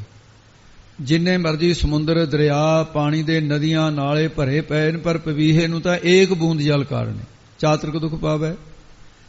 ਤੇ ਉਹਨਾਂ ਦਾ ਕੋਈ ਲਾਭ ਨਹੀਂ ਹੈ ਉਹਨੂੰ ਜਿੰਨੇ ਪਾਣੀ ਦੇ ਭਰੇ ਪਏ ਤਲਾ। ਉਹ ਕਹਿੰਦੇ ਨੇ ਵੀ ਬਵੀਹਿਆ ਮੂੰਹ ਮਾਹੀ ਜੇ ਪਾਣੀ ਪੀਂਦਾ ਨਾ ਮੂੰਹ ਨਾਲ ਉਹਦੇ ਕੰਠ 'ਚ ਬਰੀਕ ਜਾਂ ਸੁਰਾਖ ਮੰਨਿਆ, ਕਹਿੰਦੇ ਪਾਣੀ ਉੱਥੇ ਦੀ ਨਿਕਲ ਜਾਂਦਾ ਹੈ, ਪਿਆਸ ਨਹੀਂ ਬੁਝਦੀ ਉਹਦੀ। ਇਸੇ ਪ੍ਰਕਾਰ ਵੇਦ ਸ਼ਾਸਤਰਨ ਆਪਾਂ ਪ੍ਰਮਾਣ ਲੈਣਾ ਉਹਦੇ ਕੰਠ 'ਚ ਗਲੀ ਹੈ ਚਾਹੇ ਨਹੀਂ ਹੈ, ਚਾਹੇ ਅੰਦਰ ਪਾਣੀ ਜਾਂਦਾ ਚਾਹੇ ਨਹੀਂ ਜਾਂਦਾ। ਇਹ ਦ੍ਰਿਸ਼ਟਾਂਤ ਲੈ ਕੇ ਆਪਾਂ ਸਮਝਣਾ। ਸਾਰੇ ਸਮੁੰਦਰ ਦੀ ਨਿਆਈ ਗਿਆਨ ਦੇ ਭਰੇ ਹੋਏ ਨੇ ਵੇਦ ਸ਼ਾਸਤਰ। ਅਧਿਕਾਰੀ ਜਨ ਉਹਨਾਂ ਦੇ ਦਿਲ ਵਿੱਚ ਨਹੀਂ ਵਸਦਾ। ਗੁਰੂ ਰੂਪੀ ਬੱਦਲ ਦੀ ਨਿਆਈ ਹੈ, ਉਹਨਾਂ ਦੇ ਉਪਦੇਸ਼ ਰੂਪ ਬ੍ਰਹਮ ਗਿਆਨ ਦੀ ਸਵਾਂਤੀ ਬੂੰਦ ਹੈ। ਇਹ ਸਵਾਂਤੀ ਬੂੰਦ ਤੇ ਉਸ ਤੋਂ ਗੁਰਸਿੱਖ ਬਰੋਸਾਉਂਦੇ ਆ। ਸਿੱਖ ਗਿਆਨ ਪ੍ਰਾਪਤ ਕਰਕੇ ਨਿਹਾਲ ਹੋ ਜਾਂਦਾ ਹੈ। ਇਸ ਕਰਕੇ ਗੁਰੂ ਸਾਹਿਬ ਜੀ ਨੇ ਸਾਰੀ ਦੁਨੀਆ ਤੋਂ ਗਿਆਨ ਨੂੰ ਤਾਂ ਸਾਰੇ ਲੋਚਦੇ ਆ ਪਰ ਬਿਨ ਗੁਰ ਦੁਆਰੇ ਫਿਰ ਬੋਲਦੇ ਬਿਨ ਗੁਰ ਪਾਇਆ ਨਾ ਜਾਏ। ਪਰ ਬਿਨਾਂ ਗੁਰੂ ਤੋਂ ਪਾਈ ਪ੍ਰਾਪਤ ਨਹੀਂ ਕੀਤਾ ਜਾਂਦਾ, ਗੁਰੂ ਤੋਂ ਹੀ ਪ੍ਰਾਪਤ ਹੁੰਦਾ ਹੈ। ਜੇ ਸਵਾਂਤੀ ਬੂੰਦ ਤੇ ਪਪੀਹੇ ਦਾ ਕੋਈ ਸਬੰਧ ਹੈਗਾ ਗ੍ਰੰਥਾਂ 'ਚ ਲਿਖਿਆ ਤਾਂ ਗੁਰਬਾਣੀ 'ਚ ਕਿੰਨੇ ਥਾਂ ਤੇ ਪ੍ਰਮਾਣ ਆਇਆ। ਇਸ ਕਰਕੇ ਸਾਨੂੰ ਨਾਸਤਕਾਂ ਤੋਂ ਡਰਦੇ ਆ ਇਹੋ ਜਿਹੀਆਂ ਗੱਲਾਂ ਦਾ। ਕਦੇ ਇਹ ਵੀ ਨਹੀਂ ਵੀ ਉਹਨੂੰ ਮੋੜ ਕੋੜ ਕੱਟ ਕੇ ਆਪਾਂ ਹੋਰ ਪਾਸੇ ਨੂੰ ਲਿਜਾਈਏ ਗੱਲ ਨੂੰ। ਜੋ ਸਹੀ ਰੂਪ ਚ ਪ੍ਰਮਾਣ ਹੈ ਉਹਨੂੰ ਉਸੇ ਤਰ੍ਹਾਂ ਸਮਝੀਏ। ਪੜ ਪੜ ਪੰਡਤ ਜੋਤ ਕੀ ਥੱਕੇ, ਇਹ ਥੱਕੇ ਤੇ ਵਿਸਰਾਮ ਹੈ ਤੇ ਪੜ ਪੜ ਭਾਰਾ ਹੀ ਬੋਲਣਾ ਹੈ। ਸੁਣੋ ਭਾਈ, ਪੜ ਪੜ ਨਾ ਬਣ ਜਾ, ਫਿਰ ਗਲਤ ਹੋ ਜਾਊਗਾ ਪਾਠ। ਪੜ ਪੜ ਕੇ ਪੰਡਤ ਵਿਦਵਾਨ ਥੱਕ ਗਏ। ਤੇ ਜਿਹੜੇ ਜੋਤ ਕੀ ਨਾਮ ਹੈ ਜੋਤਸ਼ੀਆਂ ਦਾ, ਜੋਤ ਲਾ ਲਾ ਕੇ ਸਮੇਂ ਦਾ ਗਿਆਨ, ਪਹਿਲਾਂ ਹੀ ਜੀ ਹੁਣ ਹਨੇਰੀ ਆਊਗੀ, ਹੁਣ ਤੂਫਾਨ ਆਊਗਾ, ਹੁਣ ਕਾਲ ਪੈ ਜਾਊਗਾ, ਹੁਣ ਤਾਰਾ ਟੁੱਟੂਗਾ ਜੀ, ਧਰਤੀ ਨਾਸ ਹੋ ਜਾਣੀ, ਕਿੰਨਾ ਰੌਲਾ ਪੈ ਜਾਂਦਾ ਉਹ ਬਥੇਰੇ। ਪਰ ਫੇਰ ਕਹਿੰਦੇ ਜੀ ਕੁਦਰਤੀ ਬਚ ਗਈ ਗੱਲ। ਇਹ ਸਾਰੇ ਜਿੰਨੇ ਵੀ ਹੈ ਪੜ ਪੜ ਪੰਡਤ ਜੋਤ ਕੀ ਥੱਕੇ, ਥੱਕ ਗਏ ਪਰ ਕੁਦਰਤ ਦਾ ਅੰਤ ਨਹੀਂ ਪਾ ਸਕੇ। ਵੇਖੀ ਭਰਮ ਭੁਲਾਏ, ਭੇਖ ਧਾਰਨ ਕਰਨ ਵਾਲੇ, ਭੇਖਾਂ ਦੇ ਚ ਭਰਮਣ ਕਰਨ ਵਾਲੇ, ਉਹ ਭੇਖ ਧਾਰੀ ਵੀ ਬੜੇ ਬੜੇ ਭੇਖ ਧਾਰ ਕੇ ਥੱਕ ਗਏ। ਭਰਮ ਦੇ ਚ ਪੱਲੇ ਪਏ ਨ ਚਾਰੇ ਧਰਮਾਂ ਦੇ, ਚਾਰੇ ਧਾਮਾਂ ਦੇ ਅਖੇ ਜੀ ਦਰਸ਼ਨ ਕਰਨ ਗਏ ਆ ਫਲਾਣੇ। ਹਿੰਦੂ ਮਤ ਦੇ ਅੰਦਰ 4 ਧਾਮ ਹਨ। ਉਹ ਕਹਿੰਦੇ ਚਾਰੇ ਧਾਮਾਂ ਦੇ ਦਰਸ਼ਨ ਕਰਕੇ ਆਏ ਆ, 68 ਤੀਰਥਾਂ ਦੇ ਵਿਚਰ ਕੇ ਆਏ ਆ, ਪਰ ਭਰਮ ਤਾਂ ਨਹੀਂ ਗਿਆ, ਥੱਕ ਗਏ ਫਿਰਦੇ ਫਿਰਦੇ। ਭਰਮ ਨਾ ਜਾ, ਭਰਮ ਨਹੀਂ ਚੁੱਕਿਆ ਗਿਆ। ਗੁਰ ਭੇਟੇ ਸਹਿਜ ਪਾਇਆ, ਭਰਮ ਗਿਆ ਕਦੋਂ? ਜਦੋਂ ਸਤਿਗੁਰੂ ਜਿਨ੍ਹਾਂ ਨੂੰ ਭੇਟੇ ਮਿਲ ਗਏ, ਗੁਰੂ ਨਾਨਕ ਸਾਹਿਬ ਜੀ, ਗੁਰੂ ਗ੍ਰੰਥ ਸਾਹਿਬ ਵਰਗੇ ਗੁਰੂ ਮਿਲ ਗਏ ਤੇ ਉਹਨਾਂ ਨੂੰ ਸਹਿਜ ਗਿਆਨ ਨੂੰ ਉਹਨਾਂ ਨੇ ਪਾ ਲਿਆ ਹੈ। ਆਪਣੀ ਕਿਰਪਾ ਕਰੇ ਰਜਾਏ, ਜਿਨ੍ਹਾਂ ਤੇ ਪਰਮੇਸ਼ਰ ਹੁਕਮ ਚਲਾਉਣ ਵਾਲਾ ਜਿਹੜਾ ਵਾਹਿਗੁਰੂ ਆਪਣੀ ਕਿਰਪਾ ਦ੍ਰਿਸ਼ਟੀ ਕਰਦਾ ਹੈ, ਉਹੀ ਵਾਹਿਗੁਰੂ ਦੀ ਰਜਾਏ ਆਗਿਆ ਵਿੱਚ ਚੱਲਦੇ ਹਨ। ਭਾਈ ਰੇ ਗੁਰ ਬਿਨ ਸਹਿਜ ਨ ਹੋਏ, ਇਹ ਭਾਈ ਸਤਿਗੁਰੂ ਜੀ ਦੀ ਕਿਰਪਾ ਤੋਂ ਬਿਨਾਂ ਸਹਿਜ ਗਿਆਨ ਦੀ ਪ੍ਰਾਪਤੀ ਨਹੀਂ ਹੋ ਸਕਦੀ। ਸਬਦੇ ਹੀ ਤੇ ਸਹਿਜ ਊਪਜੈ, ਸਬਦੇ ਹੀ ਤੇ ਸਹਿਜ ਊਪਜੈ। ਸਤਿਗੁਰੂ ਸਾਹਿਬ ਜੀ ਦਾ ਜਿਹੜਾ ਸ਼ਬਦ ਉਪਦੇਸ਼ ਹੈ ਉਹ ਤੋਂ ਸਹਿਜ ਗਿਆਨ ਉਪਜੈ ਪੈਦਾ ਹੁੰਦਾ ਹੈ। ਜਿਨ੍ਹਾਂ ਨੂੰ ਗਿਆਨ ਪ੍ਰਾਪਤ ਹੋ ਜਾਂਦਾ ਹੈ, ਹਰ ਪਾਇਆ ਸੱਚ ਸੋਏ, ਉਹਨਾਂ ਨੇ ਸੱਚੇ ਹਰੀ ਅਕਾਲ ਪੁਰਖ ਵਾਹਿਗੁਰੂ ਨੂੰ ਪ੍ਰਾਪਤ ਕਰ ਲਿਆ। ਸੋਏ ਉਹ ਉਲਟ ਕੇ ਪਰਮੇਸ਼ਰ ਦਾ ਰੂਪ ਹੀ ਹੋ ਜਾਂਦੇ ਨੇ। ਪ੍ਰਾਪਤਾ ਇੱਕ ਪਾਸੇ ਕਰਨਾ। ਹੁਣ ਬੂੰਦ ਨੂੰ ਜਦੋਂ ਸਮੁੰਦਰ ਪ੍ਰਾਪਤ ਹੋ ਜਾਂਦਾ ਹੈ, ਚਾਹੇ ਇਹ ਕਹਿ ਲਓ ਵੀ ਪ੍ਰਾਪਤ ਹੋ ਗਿਆ, ਚਾਹੇ ਕਹਿ ਲਓ ਵੀ ਬੂੰਦ ਸਮੁੰਦਰ ਦਾ ਰੂਪ ਹੋ ਗਈ, ਚਾਹੇ ਕਹਿ ਲਓ ਭਗਤਾਂ ਨੂੰ ਰੱਬ ਪ੍ਰਾਪਤ ਹੋ ਗਿਆ, ਚਾਹੇ ਕਹਿ ਲਓ ਰੱਬ ਦਾ ਰੂਪ ਹੀ ਬਣ ਗਏ। ਹਰ ਜਨ ਦੁਇ ਏਕ ਹੈ, ਬੇਵਿਚਾਰ ਕੁਛ ਨਾ ਹੈ, ਉਹਦਾ ਰੂਪ ਬਣ ਜਾਂਦੇ ਨੇ। ਰਹਾਉ ਅਸਥਾਈ ਦੇ ਕੇ ਫਰਮਾਉਂਦੇ ਆ ਜੀ, ਸਹਿਜ ਗਾਵਿਆ ਸਾਈ ਪਵੈ, ਸਹਿਜ ਗਿਆਨ ਹੋਵੇ ਤਾਂ ਹੀ ਪਰਮੇਸ਼ਰ ਦਾ ਜਸ ਕਥਨ ਕੀਤਾ ਹੋਇਆ, ਗਾਇਨ ਕੀਤਾ ਹੋਇਆ ਉਹ ਥਾਂ ਪੈਂਦਾ, ਦਰਗਾਹ 'ਚ ਕਬੂਲ ਪੈਂਦਾ ਹੈ, ਥਾਂ ਪੈ ਜਾਂਦਾ ਹੈ, ਕਬੂਲ ਹੋ ਜਾਂਦਾ ਹੈ। ਤੇ ਜੇ ਅੰਦਰ ਪ੍ਰੀਤੀ ਨਹੀਂ ਹੈ, ਰੱਬ ਦਾ ਪ੍ਰੇਮ ਨਹੀਂ ਹੈ, ਫਿਰ ਗਾਵਿਆ ਥਾਂ ਨਹੀਂ ਪੈਂਦਾ ਹੈ। ਬਿਨ ਸਹਿਜ ਕਥਨੀ ਬਾਦ, ਬਿਨਾ ਸਹਿਜ ਗਿਆਨ ਤੋਂ ਕਥਨੀ ਕਥਾ ਕਰਨੀ, ਇਹ ਵੀ ਇੱਕ ਬਾਤ ਝਗੜਾਂ ਦਾ ਕਾਰਨ ਬਣ ਜਾਂਦੀ ਹੈ। ਜਿਸ ਨੂੰ ਆਪ ਸਰੂਪ ਦਾ ਸਹਿਜੇ ਗਿਆਨ ਨਹੀਂ ਹੋਇਆ, ਉਹਨਾਂ ਦੀ ਕਥਨ ਕਰਨਾ ਬਾਅਦ ਵਿਅਰਥ ਹੀ ਹੈ। ਸਹਿਜੇ ਹੀ ਭਗਤ ਉਪਜੈ, ਗਿਆਨ ਕਰਕੇ ਪਰਮੇਸ਼ਰ ਦੀ ਸਹਿਜ ਨਾਮ ਹੈ ਗਿਆਨ ਦਾ, ਗਿਆਨ ਕਰਕੇ ਪਰਮੇਸ਼ਰ ਦੀ ਭਗਤੀ ਉਪਜਾ ਪੈਦਾ ਹੁੰਦੀ ਹੈ। ਇਹ ਮੁੱਢਲਾ ਗਿਆਨ ਹੈ, ਜਿਹੜੇ ਗਿਆਨ ਦੇ ਨਾਲ ਭਗਤੀ ਵਿੱਚ ਜੁੜਦਾ ਹੈ, ਗਿਆਨ ਦਾ ਹੀ ਰੂਪ ਹੈ। ਵੀ ਭਾਵ ਪਰਮੇਸ਼ਰ ਦੀ ਭਗਤੀ ਜੀਵਨ ਮੁਕਤੀ ਵਾਸਤੇ ਕਰੀਦੀ ਹੈ। ਇਹ ਗਿਆਨ ਪੈਦਾ ਹੁੰਦਾ ਸੰਗਤ ਚੋਂ। ਸਹਿਜ ਪਿਆਰ ਬੈਰਾਗ, ਪਰਮੇਸ਼ਰ ਦਾ ਸਹਿਜ ਗਿਆਨ ਕਰਕੇ ਪਿਆਰ ਪੈਦਾ ਹੁੰਦਾ, ਵਾਹਿਗੁਰੂ ਦਾ ਗਿਆਨ ਕਰਕੇ ਪਦਾਰਥਾਂ ਵੱਲੋਂ ਬੈਰਾਗ ਹੁੰਦਾ। ਬੈਰਾਗ ਵੀ ਇਹਦੇ ਕਰਕੇ ਹੋਊਗਾ। ਮਨੁੱਖ ਦੇ ਜਿਹੜੇ ਗੁਣ ਜਾਂ ਰੂਪ ਪਹਿਲਾਂ ਜਾਣਿਆ ਜਾਵੇ, ਜਿਵੇਂ ਮਨੁੱਖ ਦਾ ਗੁਣ ਜਾਂ ਉਹਦੇ ਰੂਪ ਪਹਿਲਾਂ ਜਾਣਿਆ ਜਾ ਤਾਂ ਉਹਦੇ ਫਿਰ ਪ੍ਰੀਤੀ ਹੁੰਦੀ ਆ। ਜਦੋਂ ਉਹਦੇ ਗੁਣ ਦੱਸੇ ਵੀ ਮਨ ਖਿੱਚਿਆ ਜਾਂਦਾ, ਅੱਛਾ ਵੀ ਇੰਨਾ ਚੰਗਾ ਬੰਦਾ ਉਹ ਫਿਰ ਤਾਂ ਮਿਲਣਾ ਚਾਹੀਦਾ, ਬੰਦਾ ਐਂ ਕਹਿੰਦਾ। ਪਰਮਾਤਮਾ ਦੇ ਗੁਣ ਸੁਣੇ, ਪਰਮਾਤਮਾ ਦੇ ਗੁਣ ਗਾਇਨ ਕਰੇ, ਫਿਰ ਮਨ ਉਧਰ ਨੂੰ ਖਿੱਚ ਖਾਂਦਾ ਹੈ ਕਿ ਉਹ ਭਗਤ ਬਛਲ ਹੈ, ਭਗਤਾਂ ਦੀ ਰੱਖਿਆ ਕਰਦਾ ਹੈ।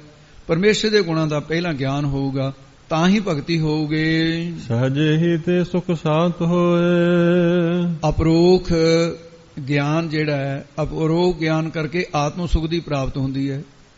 ਇੱਥੇ ਹੁਣ ਫਿਰ ਜਿਹੜਾ ਪ੍ਰਤੱਖ ਗਿਆਨ ਆ ਉਹਦੀ ਗੱਲ ਆ ਗਈ ਹੈ। ਜਿਹੜਾ ਇੱਕ ਤਾਂ ਮੁੱਢਲਾ ਗਿਆਨ ਸੀ, ਇੱਕ ਫਿਰ ਜਿਹੜਾ ਉਹ ਗਿਆਨ ਜਿਹੜਾ ਉਸ ਤੋਂ ਵੱਡਾ ਗਿਆਨ ਹੈ ਕੋਈ ਨਹੀਂ, ਆਤਮਿਕ ਗਿਆਨ। ਅਪਰੋਖ ਗਿਆਨ, ਪਰੋਖ ਗਿਆਨ ਤਾਂ ਓਲੇ ਵਾਲਾ ਸੀ। ਓਲੇ ਵਾਲੇ ਗਿਆਨ ਦੇ ਨਾਲ ਭਗਤੀ ਕਰਦਾ ਹੈ, ਓਲੇ ਵਾਲੇ ਗਿਆਨ ਦੇ ਨਾਲ ਸੇਵਾ ਕਰਦਾ ਹੈ, ਓਲੇ ਵਾਲੇ ਗਿਆਨ ਦੇ ਨਾਲ ਗੁਣਾਂ ਨੂੰ ਗ੍ਰਹਿਣ ਕਰਦਾ ਹੈ। ਅਪਰੋਕਸ਼ ਗਿਆਨ ਦੇ ਨਾਲ ਆਤਮ ਆਨੰਦ ਦੀ ਪ੍ਰਾਪਤੀ ਹੋ ਜਾਂਦੀ ਹੈ। ਬਿਨ ਸਹਜੈ ਜੀਵਨ ਬਾਦ, ਤੇ ਸਾਰੇ ਜਿੰਨੇ ਵੀ ਵਿਸ਼ੇ ਵਿਕਾਰ ਦੁਨਿਆਵੀ ਬਾਸ਼ਨਾਵਾਂ ਨਾਸ ਹੋ ਜਾਂਦੀਆਂ ਨੇ ਤੇ ਸ਼ਾਂਤੀ ਪ੍ਰਾਪਤ ਹੋ ਜਾਂਦੀ ਹੈ। ਤੇ ਪਰ ਬਿਨਾਂ ਸਹਜੇ ਗਿਆਨ ਤੋਂ ਜੀਵਨ ਬਾਦ ਵਿਅਰਥ ਹੋ ਜਾਂਦਾ ਹੈ। ਤੇ ਆਤਮਿਕ ਸੁਖ ਮਿਲੇਗਾ ਤਾਂ ਉਹ ਬ੍ਰਹਮ ਗਿਆਨ ਦੁਆਰਾ ਮਿਲੇਗਾ, ਨਹੀਂ ਤਾਂ ਜੀਵਨ ਬਰਬਾਦ ਹੋ ਜਾਂਦਾ ਹੈ। ਸਹਿਜ ਸਾਲਾਹੀ ਸਦਾ ਸਦਾ, ਗੁਰਮੁਖ ਜਨ ਸਹਿਜ ਗਿਆਨ ਕਰਕੇ ਸਦਾ ਨਿਤ ਪਰਮੇਸ਼ਰ ਨੂੰ ਸਦਾ ਹਮੇਸ਼ਾ ਹੀ ਸਲਾਉਂਦੇ ਰਹਿੰਦੇ ਹਨ। ਸਹਿਜ ਸਵਾਦ ਲਗਾਏ, ਤੇ ਸਹਿਜ ਗਿਆਨ ਕਰਕੇ ਨਿਰਵਿਕਲਪ ਸਮਾਧੀ ਗੁਰਮੁਖ ਲਾਉਂਦੇ ਨੇ, ਬਿਰਤੀ ਨੂੰ ਟਿਕਾਉਂਦੇ ਹਨ।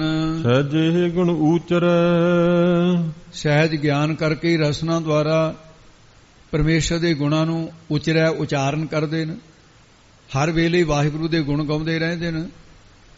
ਇਸ ਕਰਕੇ ਫਿਰ ਵਿਦੇਹ ਮੁਕਤੀ ਵਾਸਤੇ ਮਨ ਦੇ ਭਗਤ ਕਰੇ ਲਿਵ ਲਾਏ, ਮਨ ਦੀ ਲਿਵ ਬਿਰਤੀ ਲਗਾ ਕੇ ਪਰਮੇਸ਼ਰ ਦੀ ਭਗਤੀ ਕਰਦੇ ਨੇ ਵੀ ਅਸੀਂ ਜੀਵਨ ਮੁਕਤ ਹੋ ਜਾਈਏ। ਜੀਵਨ ਮੁਕਤ ਸੋ ਆਖੀਐ ਮਰ ਜੀਵੈ ਮਰੀਆ, ਸਬਦੇ ਹੀ ਹਰ ਮਨ ਵਸੈ। ਗੁਰੂ ਸਾਹਿਬ ਜੀ ਫਰਮਾਨ ਕਰਦੇ ਆਏ ਸਭ ਦੇ ਉਪਦੇਸ਼ ਕਰਕੇ ਹੀ ਹਰੀ ਪਰਮੇਸ਼ਰ ਵਾਹਿਗੁਰੂ ਮਨ ਵਸੈ, ਮਨ ਦੇ ਵਿੱਚ ਵਸਦਾ ਹੈ, ਵਸ ਜਾਂਦਾ ਹੈ। ਉਹਨਾਂ ਦੀ ਫਿਰ ਰਸਨਾ ਹਰ ਵੇਲੇ ਰਸਨਾ ਹਰ ਰਸ ਖਾਏ, ਉਹ ਹਰੀ ਪਰਮੇਸ਼ਰ ਦੇ ਰਸ ਨਾਮ ਦੇ ਰਸ ਨੂੰ ਖਾਂਦੀ ਹੈ, ਭਾਵ ਧਾਰਨ ਕਰਦੀ ਹੈ। ਹਰ ਵੇਲੇ ਰਸਨਾ ਜਪਤੀ ਤੂੰ ਹੀ ਦੀ ਅਵਸਥਾ ਪ੍ਰਾਪਤ ਹੋ ਜਾਂਦੀ ਹੈ। ਸਹਜੇ ਕਾਲ ਵਿਡਾਰਿਆ, ਤੇ ਸੱਚੇ ਅਕਾਲ ਪੁਰਖ ਦੀ ਜਦੋਂ ਉਹਨਾਂ ਨੂੰ ਪ੍ਰਾਪਤੀ ਹੋ ਗਈ ਹੈ ਉਹ ਸੁਤੇ ਸਿੱਧੀ ਕਾਲ ਨੂੰ ਨਾਸ ਕਰ ਦਿੱਤਾ ਉਹਨਾਂ ਨੇ। ਸਚ ਸਰਣਾਈ ਪਾਏ, ਸੱਚ ਕੌਣ ਹੈ? ਅਕਾਲ ਪੁਰਖ। ਸਰਣਾਈ ਸਾਡੀ ਬਿਰਤੀ ਉਹਦੀ ਸ਼ਰਨ ਵਿੱਚ ਜਦੋਂ ਆ ਗਈ, ਆਪਣੇ ਆਪ ਨੂੰ ਪਾ ਕੇ ਉਹਦੀ ਸ਼ਰਨ ਵਿੱਚ ਪੇ ਸਹਿਜੇ ਗਿਆਨ ਕਰਕੇ ਕਾਲ ਨੂੰ ਵਿਡਾਰਿਆ, ਮੇਟ ਦਿੱਤਾ ਗਿਆਨ ਨੂੰ, ਕੱਟ ਦਿੱਤਾ ਹੈ। ਸਹਿਜੇ ਹਰ ਨਾਮ ਮਨ ਵਸਿਆ, ਪਰਮੇਸ਼ਰ ਦਾ ਨਾਮ ਸਹਿਜੇ ਗਿਆਨ ਕਰਕੇ ਮਨ ਵਿੱਚ ਵਸਦਾ ਹੈ। ਸੱਚੀ ਕਾਰ ਕਮਾਏ, ਉਹਨਾਂ ਗੁਰਮੁਖਾਂ ਨੇ ਸੱਚੀ ਪਰਮੇਸ਼ਰ ਦੀ ਕਾਰ ਭਗਤੀ ਰੂਪੀ ਕਾਰ ਹੀ ਹੈ। ਨਾਮ ਜਪਣਾ ਤੇ ਨਾਮ ਜਪਾਉਣਾ ਇਹੀ ਕਾਰ ਕਰਦੇ ਐ। ਹੋਰ ਕਾਰ ਵਿਕਾਰ ਹੋ ਗਈ ਉਹਨਾਂ ਵਾਸਤੇ। ਅਵਰ ਕਾਜ ਤੇਰੇ ਕਿਤੇ ਨਾ ਕਾਮਿਲ, ਸਾਧ ਸੰਗਤ ਭਜ ਕੇਵਲ ਨਾਮ। ਇਹ ਅਵਸਥਾ ਦੇ ਵਿੱਚ ਵਿਸ਼ਵਾਸ ਹੋ ਗਿਆ। ਸੇਵਟ ਭਾਗੀ ਜਿਨੇ ਪਾਇਆ, ਉਹ ਵੱਡੇ ਭਾਗਾਂ ਵਾਲੇ ਨੇ ਤੇ ਜਿਨ੍ਹਾਂ ਨੇ ਅਕਾਲ ਪੁਰਖ ਵਾਹਿਗੁਰੂ ਪ੍ਰਭੂ ਨੂੰ ਨਾਮ ਜਪ ਕੇ ਪ੍ਰਾਪਤ ਕਰ ਲਿਆ ਹੈ। ਸਹਿਜੇ ਰਹੇ ਸਮਾਏ, ਉਹ ਹਰ ਵਕਤ ਸੁਤੇ ਸਿੱਧੀ ਪਰਮੇਸ਼ਰ ਦੇ ਵਿੱਚ ਸਮਾ ਰਹੇ ਹਨ, ਅਭੇਦ ਹੋਏ ਰਹਿੰਦੇ ਹਨ, ਮਿਲੇ ਰਹਿੰਦੇ ਨੇ ਹਰ ਵੇਲੇ। ਮਾਇਆ ਵਿੱਚ ਸਹਿਜ ਨਾ ਊਪਜੈ, ਜਿੰਨੀ ਦੇਰ ਤੱਕ ਮਾਇਆ ਦੀ ਬਿਰਤੀ ਹੈ ਨਾ ਸਾਡੇ ਅੰਦਰ, ਮਾਇਆ ਵਾਲੀ, ਪਰਿਵਾਰ ਦੇ ਮੋਹ ਵਾਲੀ, ਅਗਿਆਨ ਵਾਲੀ, ਉਨੀ ਦੇਰ ਤੱਕ ਭਾਈ ਉਹ ਪਰਮੇਸ਼ਰ ਵਾਹਿਗੁਰੂ ਦਾ ਸਹਿਜ ਗਿਆਨ ਨਹੀਂ ਪ੍ਰਾਪਤ ਹੁੰਦਾ, ਪੈਦਾ ਹੀ ਨਹੀਂ ਹੁੰਦਾ। ਸਹਿਜ ਨਾ ਉਪਜੈ, ਪੈਦਾ ਨਹੀਂ ਹੁੰਦਾ ਹੈ। ਮਾਇਆ ਦੂਜੈ ਭਾਏ, ਮਾਇਆ ਕਰਕੇ ਦੂਜੇ ਦਵੈਤ ਭਾਵ ਵਿੱਚ ਚਿੱਤ ਲੱਗਾ ਹੋਇਆ ਹੈ। ਦੂਜੀਆਂ ਚੀਜ਼ਾਂ ਦੇ ਵਿੱਚ ਪ੍ਰੇਮ ਚਿੱਤ ਲੱਗਿਆ ਹੈ, ਪਰਿਵਾਰ ਨਾਲ ਲੱਗਿਆ ਹੈ, ਵਿਸ਼ਿਆਂ ਨਾਲ ਲੱਗਿਆ ਹੈ, ਗੱਲਾਂ ਨਾਲ ਲੱਗਿਆ ਹੈ। ਉਨੀ ਦੇਰ ਤੱਕ ਫਿਰ ਗਿਆਨ ਕਿੱਥੇ ਪੈਦਾ ਹੋਏਗਾ। ਮਨਮੁਖ ਕਰਮ ਕਵਾਵਣੇ, ਮਨਮੁਖ ਲੋਕ ਨਿਤ ਨਿਮਿਤ ਪ੍ਰਾਸ਼ਤ ਨਖੇਦ ਕਾਮਿਆਂ ਕਰਮ ਇਸ ਤਰ੍ਹਾਂ ਕਰਦੇ ਰਹਿੰਦੇ ਨੇ। ਹਉਮੈ ਜਲੈ ਜਲਾਏ, ਪਰ ਹਉਮੈ ਹੰਗਤਾ ਦੀ ਅਗਨੀ ਦੇ ਵਿੱਚ ਸੜਦੇ ਰਹਿੰਦੇ ਨੇ ਤੇ ਹੋਰਨਾਂ ਨੂੰ ਤਰਕਾ ਮਾਰ ਮਾਰ ਕੇ ਜਲਾਏ ਸਾੜਦੇ ਰਹਿੰਦੇ ਨੇ। ਨਾਲੇ ਆਪਣਾ ਮਨ ਤੰਗ ਕਰਨਾ, ਨਾਲੇ ਦੂਜੇ ਨੂੰ ਤੰਗ ਕਰਨਾ। ਇਹੀ ਜੀ ਗੱਲ, ਇਹੋ ਜਿਹਾ ਬਚਨ ਕਹਿਣਾ ਜਿਹੜਾ ਦੂਜੇ ਦੇ ਦਿਲ ਨੂੰ ਚੀਰ ਕੇ ਰੱਖ ਦੇਵੇ।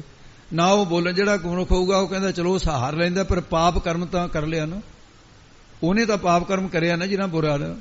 ਟੂਟ ਪ੍ਰੀਤ ਗਈ ਬੁਰ ਬੋਲ, ਬੁਰਾ ਬੋਲ ਬੋਲਣ ਦੇ ਪ੍ਰੀਤੀ ਟੁੱਟਦੀ ਹੈ। ਪ੍ਰੇਮ ਦੇ ਨਾਲ ਪ੍ਰੀਤੀ ਗੰਢ ਹੋ ਜਾਂਦੀ ਹੈ। ਗੰਢ ਪ੍ਰੀਤੀ ਮਿੱਠੇ ਬੈਠੇ ਬੋਲ ਬੋਲੂਗਾ ਗੰਢਿਆ ਜਾਂਦਾ ਹੈ। ਇਸ ਕਰਕੇ ਭਾਈ ਮਹਾਰਾਜ ਦੇ ਘਰ ਦੇ ਵਿੱਚ ਗੁਰਮੁਖਾਂ ਨੂੰ ਇੱਕ ਦੂਜੇ ਨਾਲ ਪਿਆਰ ਨਾਲ ਬੋਲਣ ਦੀ ਇਹ ਮਹਾਰਾਜ ਨੇ ਜਾਚ ਦੱਸੀ ਹੈ। ਇਹਦੇ ਨਾਲ ਆਪਣਾ ਮਨ ਵੀ ਖੁਸ਼ ਰਹਿੰਦਾ, ਦੂਜੇ ਦਾ ਵੀ ਖੁਸ਼ ਰਹਿੰਦਾ। ਨਫ਼ਰਤ ਨਹੀਂ ਕਿਸੇ ਨਾਲ ਕਰਨੀ। ਤੇ ਇਸ ਪ੍ਰਕਾਰ ਦਾ ਮਹਾਰਾਜ ਦੂਜੇ ਦੇ ਵਿੱਚ, ਦੂਜੇ ਦਵੈਤ ਭਾਵਨਾ ਦੇ ਵਿੱਚ ਤਾਂ ਭਾਈ ਫਿਰ ਦੁੱਖੇ ਦੁੱਖ ਹੈ ਹਮੇਸ਼ਾ। ਉਹ ਤੋਂ ਮਹਾਰਾਜ ਨੇ ਵਰਜਿਆ ਹੈ। ਉਹ ਆਪ ਸੜਦੇ ਆ, ਹੋਰਨਾਂ ਨੂੰ ਸਾੜਦੇ ਰਹਿੰਦੇ ਤਰਕਾਂ ਨਾਲ। ਜਮਣ ਮਰਨ ਨਾ ਚੁੱਕਈ, ਐਸੇ ਪੁਰਖਾਂ ਦਾ ਜੰਮਣ ਤੇ ਮਰਨਾ ਚੁੱਕਿਆ ਨਹੀਂ ਜਾਂਦਾ। ਆਉਣਾ ਜਾਣਾ ਫਿਰ ਇਉਂ ਬਣਿਆ ਰਹਿੰਦਾ। ਫਿਰ ਆਵੇ ਜਾਏ, 84 ਲੱਖ ਜੂਨਾਂ ਦੇ ਵਿੱਚ ਆਉਣਾ ਜਾਣਾ ਹਲਟ ਦੀਆਂ ਟਿੰਡਾਂ ਦੀ ਤਰ੍ਹਾਂ ਫਿਰ ਮੁੜ ਮੁੜ ਕੇ ਆਉਂਦੇ ਜਾਂਦੇ ਜੰਮਦੇ ਮਰਦੇ ਰਹਿੰਦੇ ਹਨ। ਤ੍ਰਿਹੋ ਗੁਣਾ ਵਿੱਚ ਸਹਿਜ ਨਾ ਪਾਈਐ। ਜਿੰਨੀ ਦੇਰ ਤੱਕ ਕਦੇ ਬਿਰਤੀ ਜਿਹੜੀ ਹੈ ਤਮੋ ਗੁਣ ਹੋ ਗਈ, ਤ੍ਰਿਹੋ ਗੁਣਾ 3 ਗੁਣ ਨੇ, ਉਹਦੇ ਚ ਸਹਿਜ ਗਿਆਨ ਪ੍ਰਾਪਤ ਨਹੀਂ ਹੁੰਦਾ। ਕਿਉਂ? ਜਦੋਂ ਤਮੋ ਗੁਣ ਬਿਰਤੀ ਆਈ ਤਾਂ ਗਾਲਾਂ ਕੱਢੂਗਾ, ਤਮੋ ਗੁਣ ਬਿਰਤੀ ਆਈ ਤਾਂ ਦੂਜੇ ਦਾ ਘਰ ਫੂਕੂਗਾ, ਦੂਜੇ ਦਾ ਬੁਰਾ ਕਰੂਗਾ। ਉਹ ਕੀ ਹੈ? ਤਮੋ ਗੁਣ ਬਿਰਤੀ ਆ। ਕਿ ਗਿਆਨ ਕਿੱਥੇ ਹੋ ਜੂ? ਉੱਥੇ ਬੁਰਾ ਕਰ ਰਿਹਾ ਹੈ। ਰਜੋ ਗੁਣ ਬਿਰਤੀ ਆ ਗਈ, ਲਾਲਚ ਜਾਗੂਗਾ, ਦੂਜੇ ਦੀਆਂ ਚੀਜ਼ਾਂ ਚੱਕ ਕੇ ਆਪਣੇ ਕੋਲ ਕਬਜ਼ੇ ਕਰੂਗਾ ਵੀ ਆਹ ਮੈਨੂੰ ਮਿਲ ਜਾ, ਮੈਨੂੰ ਮਿਲ ਜਾ। ਗਿਆਨ ਕਿੱਥੇ ਹੋਣਾ ਜਦੋਂ ਲਾਲਚ ਹੋ ਗਿਆ? ਸਤੋ ਗੁਣ ਬਿਰਤੀ ਜਿਹੜੀ ਹੈ ਉਹਦੇ ਸਤੋ ਸੰਜਾਏ ਤੇ ਗਿਆਨਾ। ਦੇਖੋ ਗਿਆਨ ਤਾਂ ਹੁੰਦਾ ਸਤੋ ਵੀ ਬਿਰਤੀ ਵਿੱਚ, ਇਹ ਤਾਂ ਠੀਕ ਹੈ, ਸ਼ਾਸਤਰ ਦਾ ਮਤ ਹੈ। ਪਰ ਸਤੋ ਗੁਣ ਬਿਰਤੀ ਦੇ ਜਿੰਨੀ ਦੇਰ ਤੱਕ, ਉਹਦੇ ਵੀ 2 ਭੇਦ ਨੇ ਸਤੋ ਗੁਣ ਬਿਰਤੀ ਦੇ।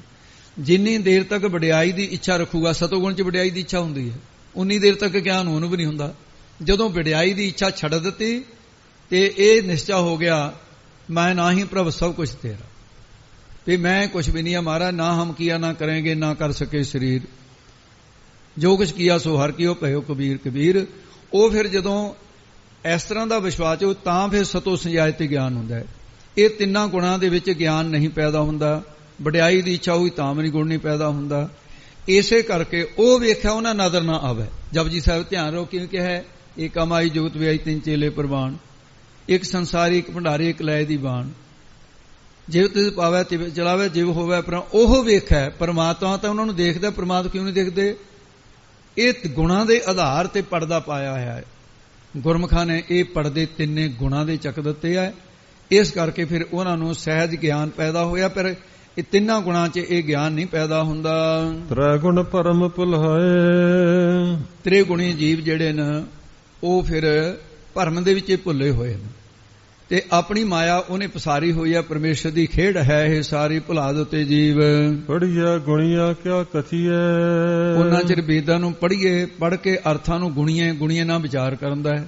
ਕੀ ਵਿਚਾਰ ਕਰੀਏ, ਕੀ ਪੜ੍ਹੀਏ, ਕਥਾ ਕਰਕੇ ਕਿਆ, ਕੀ ਕਥਨੀ ਕਰਕੇ ਕਰਨਗੇ ਜਦੋਂ ਅਮਲੇ ਨਹੀਂ ਕੀਤਾ ਹੈ। ਜਾਂ ਮੁੱਢੋਂ ਕੁੱਥਾ ਜਾਏ। ਜਾਂ ਜਿਹੜੇ ਮੁੱਢੋਂ ਮੁੱਲ ਤੋਂ ਭਾਵ ਕੁੱਥੇ ਉਹ ਭੁੱਲ ਗਏ ਨੇ, ਖਾਲੀਏ ਜਾ ਰਹੇ ਨੇ, ਪਰਮੇਸ਼ਰ ਨੂੰ ਕੁੱਥਾ ਭੁੱਲ ਗਿਆ ਤੇ ਮੂਲ ਰੂਪ ਦੇ ਵਿੱਚ ਪਰਮੇਸ਼ਰ ਨੂੰ ਕੁੱਥਾ ਭੁੱਲੇ ਹੋਏ ਦਾ ਜੀਵਨ ਜਾਏ ਜਾ ਰਿਹਾ ਹੈ। ਸੁਣੀ ਵੀ ਜਾਣਾ ਪਰ ਕਰਨੀ ਆਪਣੀ ਮਰਜ਼ੀ ਹੈ। ਉਹ ਜਿਵੇਂ ਬਾਣੀਆਂ ਦਾ ਪ੍ਰਸੰਗ ਆਉਂਦਾ ਹੈ, ਬਾਣੀਆਂ ਨੇ ਕਿਤੇ ਸ਼ਹਿਰ ਦੇ ਕਥਾ ਰਖਾ ਲਈ, ਵਧੀਆ ਕਥਾ ਕਰਨ ਵਾਲਾ ਆਇਆ ਹੋਇਆ ਤਾਂ ਉਹ ਸਾਰੇ ਭਾਈਚਾਰੇ ਵੀ ਤੂੰ ਵੀ ਇਹਨਾਂ ਨਹੀਂ, ਤੂੰ ਦੁਕਾਨ ਤੇ ਹੀ ਬੈਠਾ ਰਹਿਣਾ।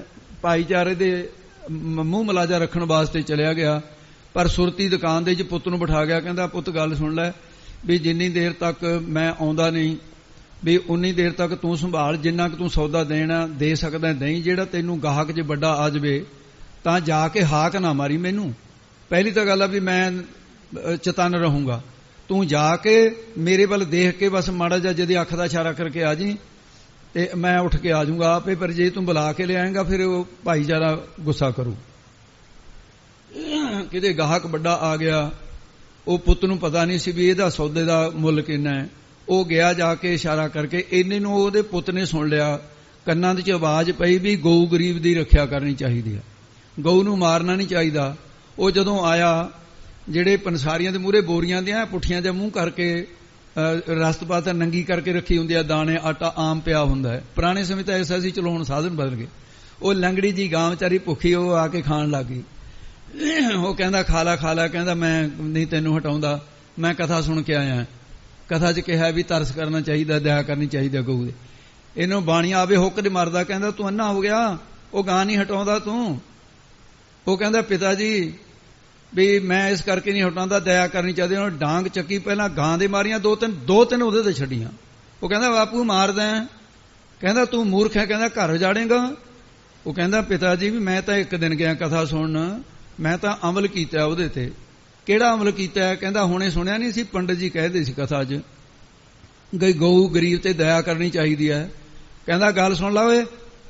ਕਹਿੰਦਾ ਕਥਾ ਬਥੇਰਾ ਕੁਝ ਕਹੂਗੀ, ਇਹ ਕਥਾ ਵਾਲਿਆਂ ਦੇ ਸੁਣ ਕੇ ਕਹਿੰਦਾ ਘਰ ਉਜਾੜ ਲਈਏ। ਇਹ ਤਾਂ ਬਹੁਤ ਕੁਝ ਕਹਿਣਗੇ ਕਥਾ ਵਾਲੇ, ਤਾਂ ਆਪਣੀ ਮਰਜ਼ੀ ਕਰੀਦੀ ਹੈ। ਕਿ ਐ ਸਾਸ ਨਹੀਂ ਮੁੱਢੋਂ ਕੁੱਥਾ ਜਾਏ, ਐ ਫਿਰ ਕੁੱਥੇ ਜਾਂਦੇ ਹਨ ਇਹ। ਚੌਥੇ ਪਦ ਸਹਿਜ ਹੈ। ਚੌਥੇ ਪਦ ਦੇ ਵਿੱਚ ਤੁਰਿਆ ਪਦ ਦੇ ਵਿੱਚ ਭਾਈ ਫਿਰ ਪ੍ਰਮਾਤਮਾ ਦੀ ਪ੍ਰਾਪਤੀ ਦੀ ਸਿਖਿਆਤਾ ਕਾਰ ਦਾ ਸਹਿਜ ਗਿਆਨ ਦਾ ਸੁਖ ਹੈ।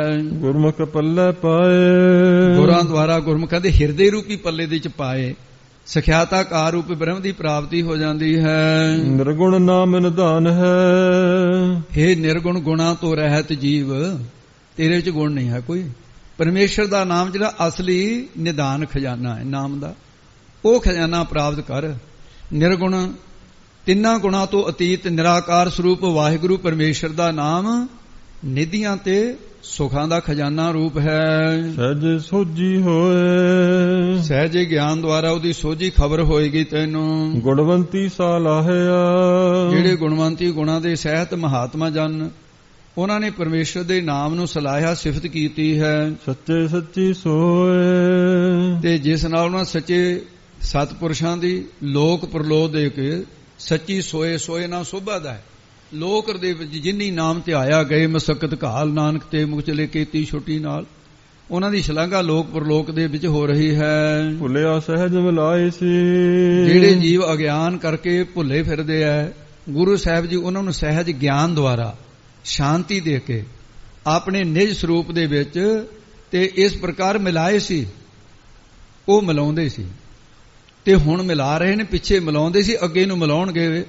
ਸਤਿਗੁਰੂ ਮਹਾਰਾਜ ਸਾਹਿਬ ਜੀ ਕਿਰਪਾ ਕਰਦੇ ਰਹਿਣਗੇ। ਸ਼ਬਦ ਮਿਲਾਵਾ ਹੋਏ, ਉਹ ਸ਼ਬਦ ਉਪਦੇਸ਼ ਦੁਆਰਾ ਵਾਹਿਗੁਰੂ ਦੇ ਸਰੂਪ ਮਿਲਾਪ ਕਰਾਉਂਦੇ ਹਨ।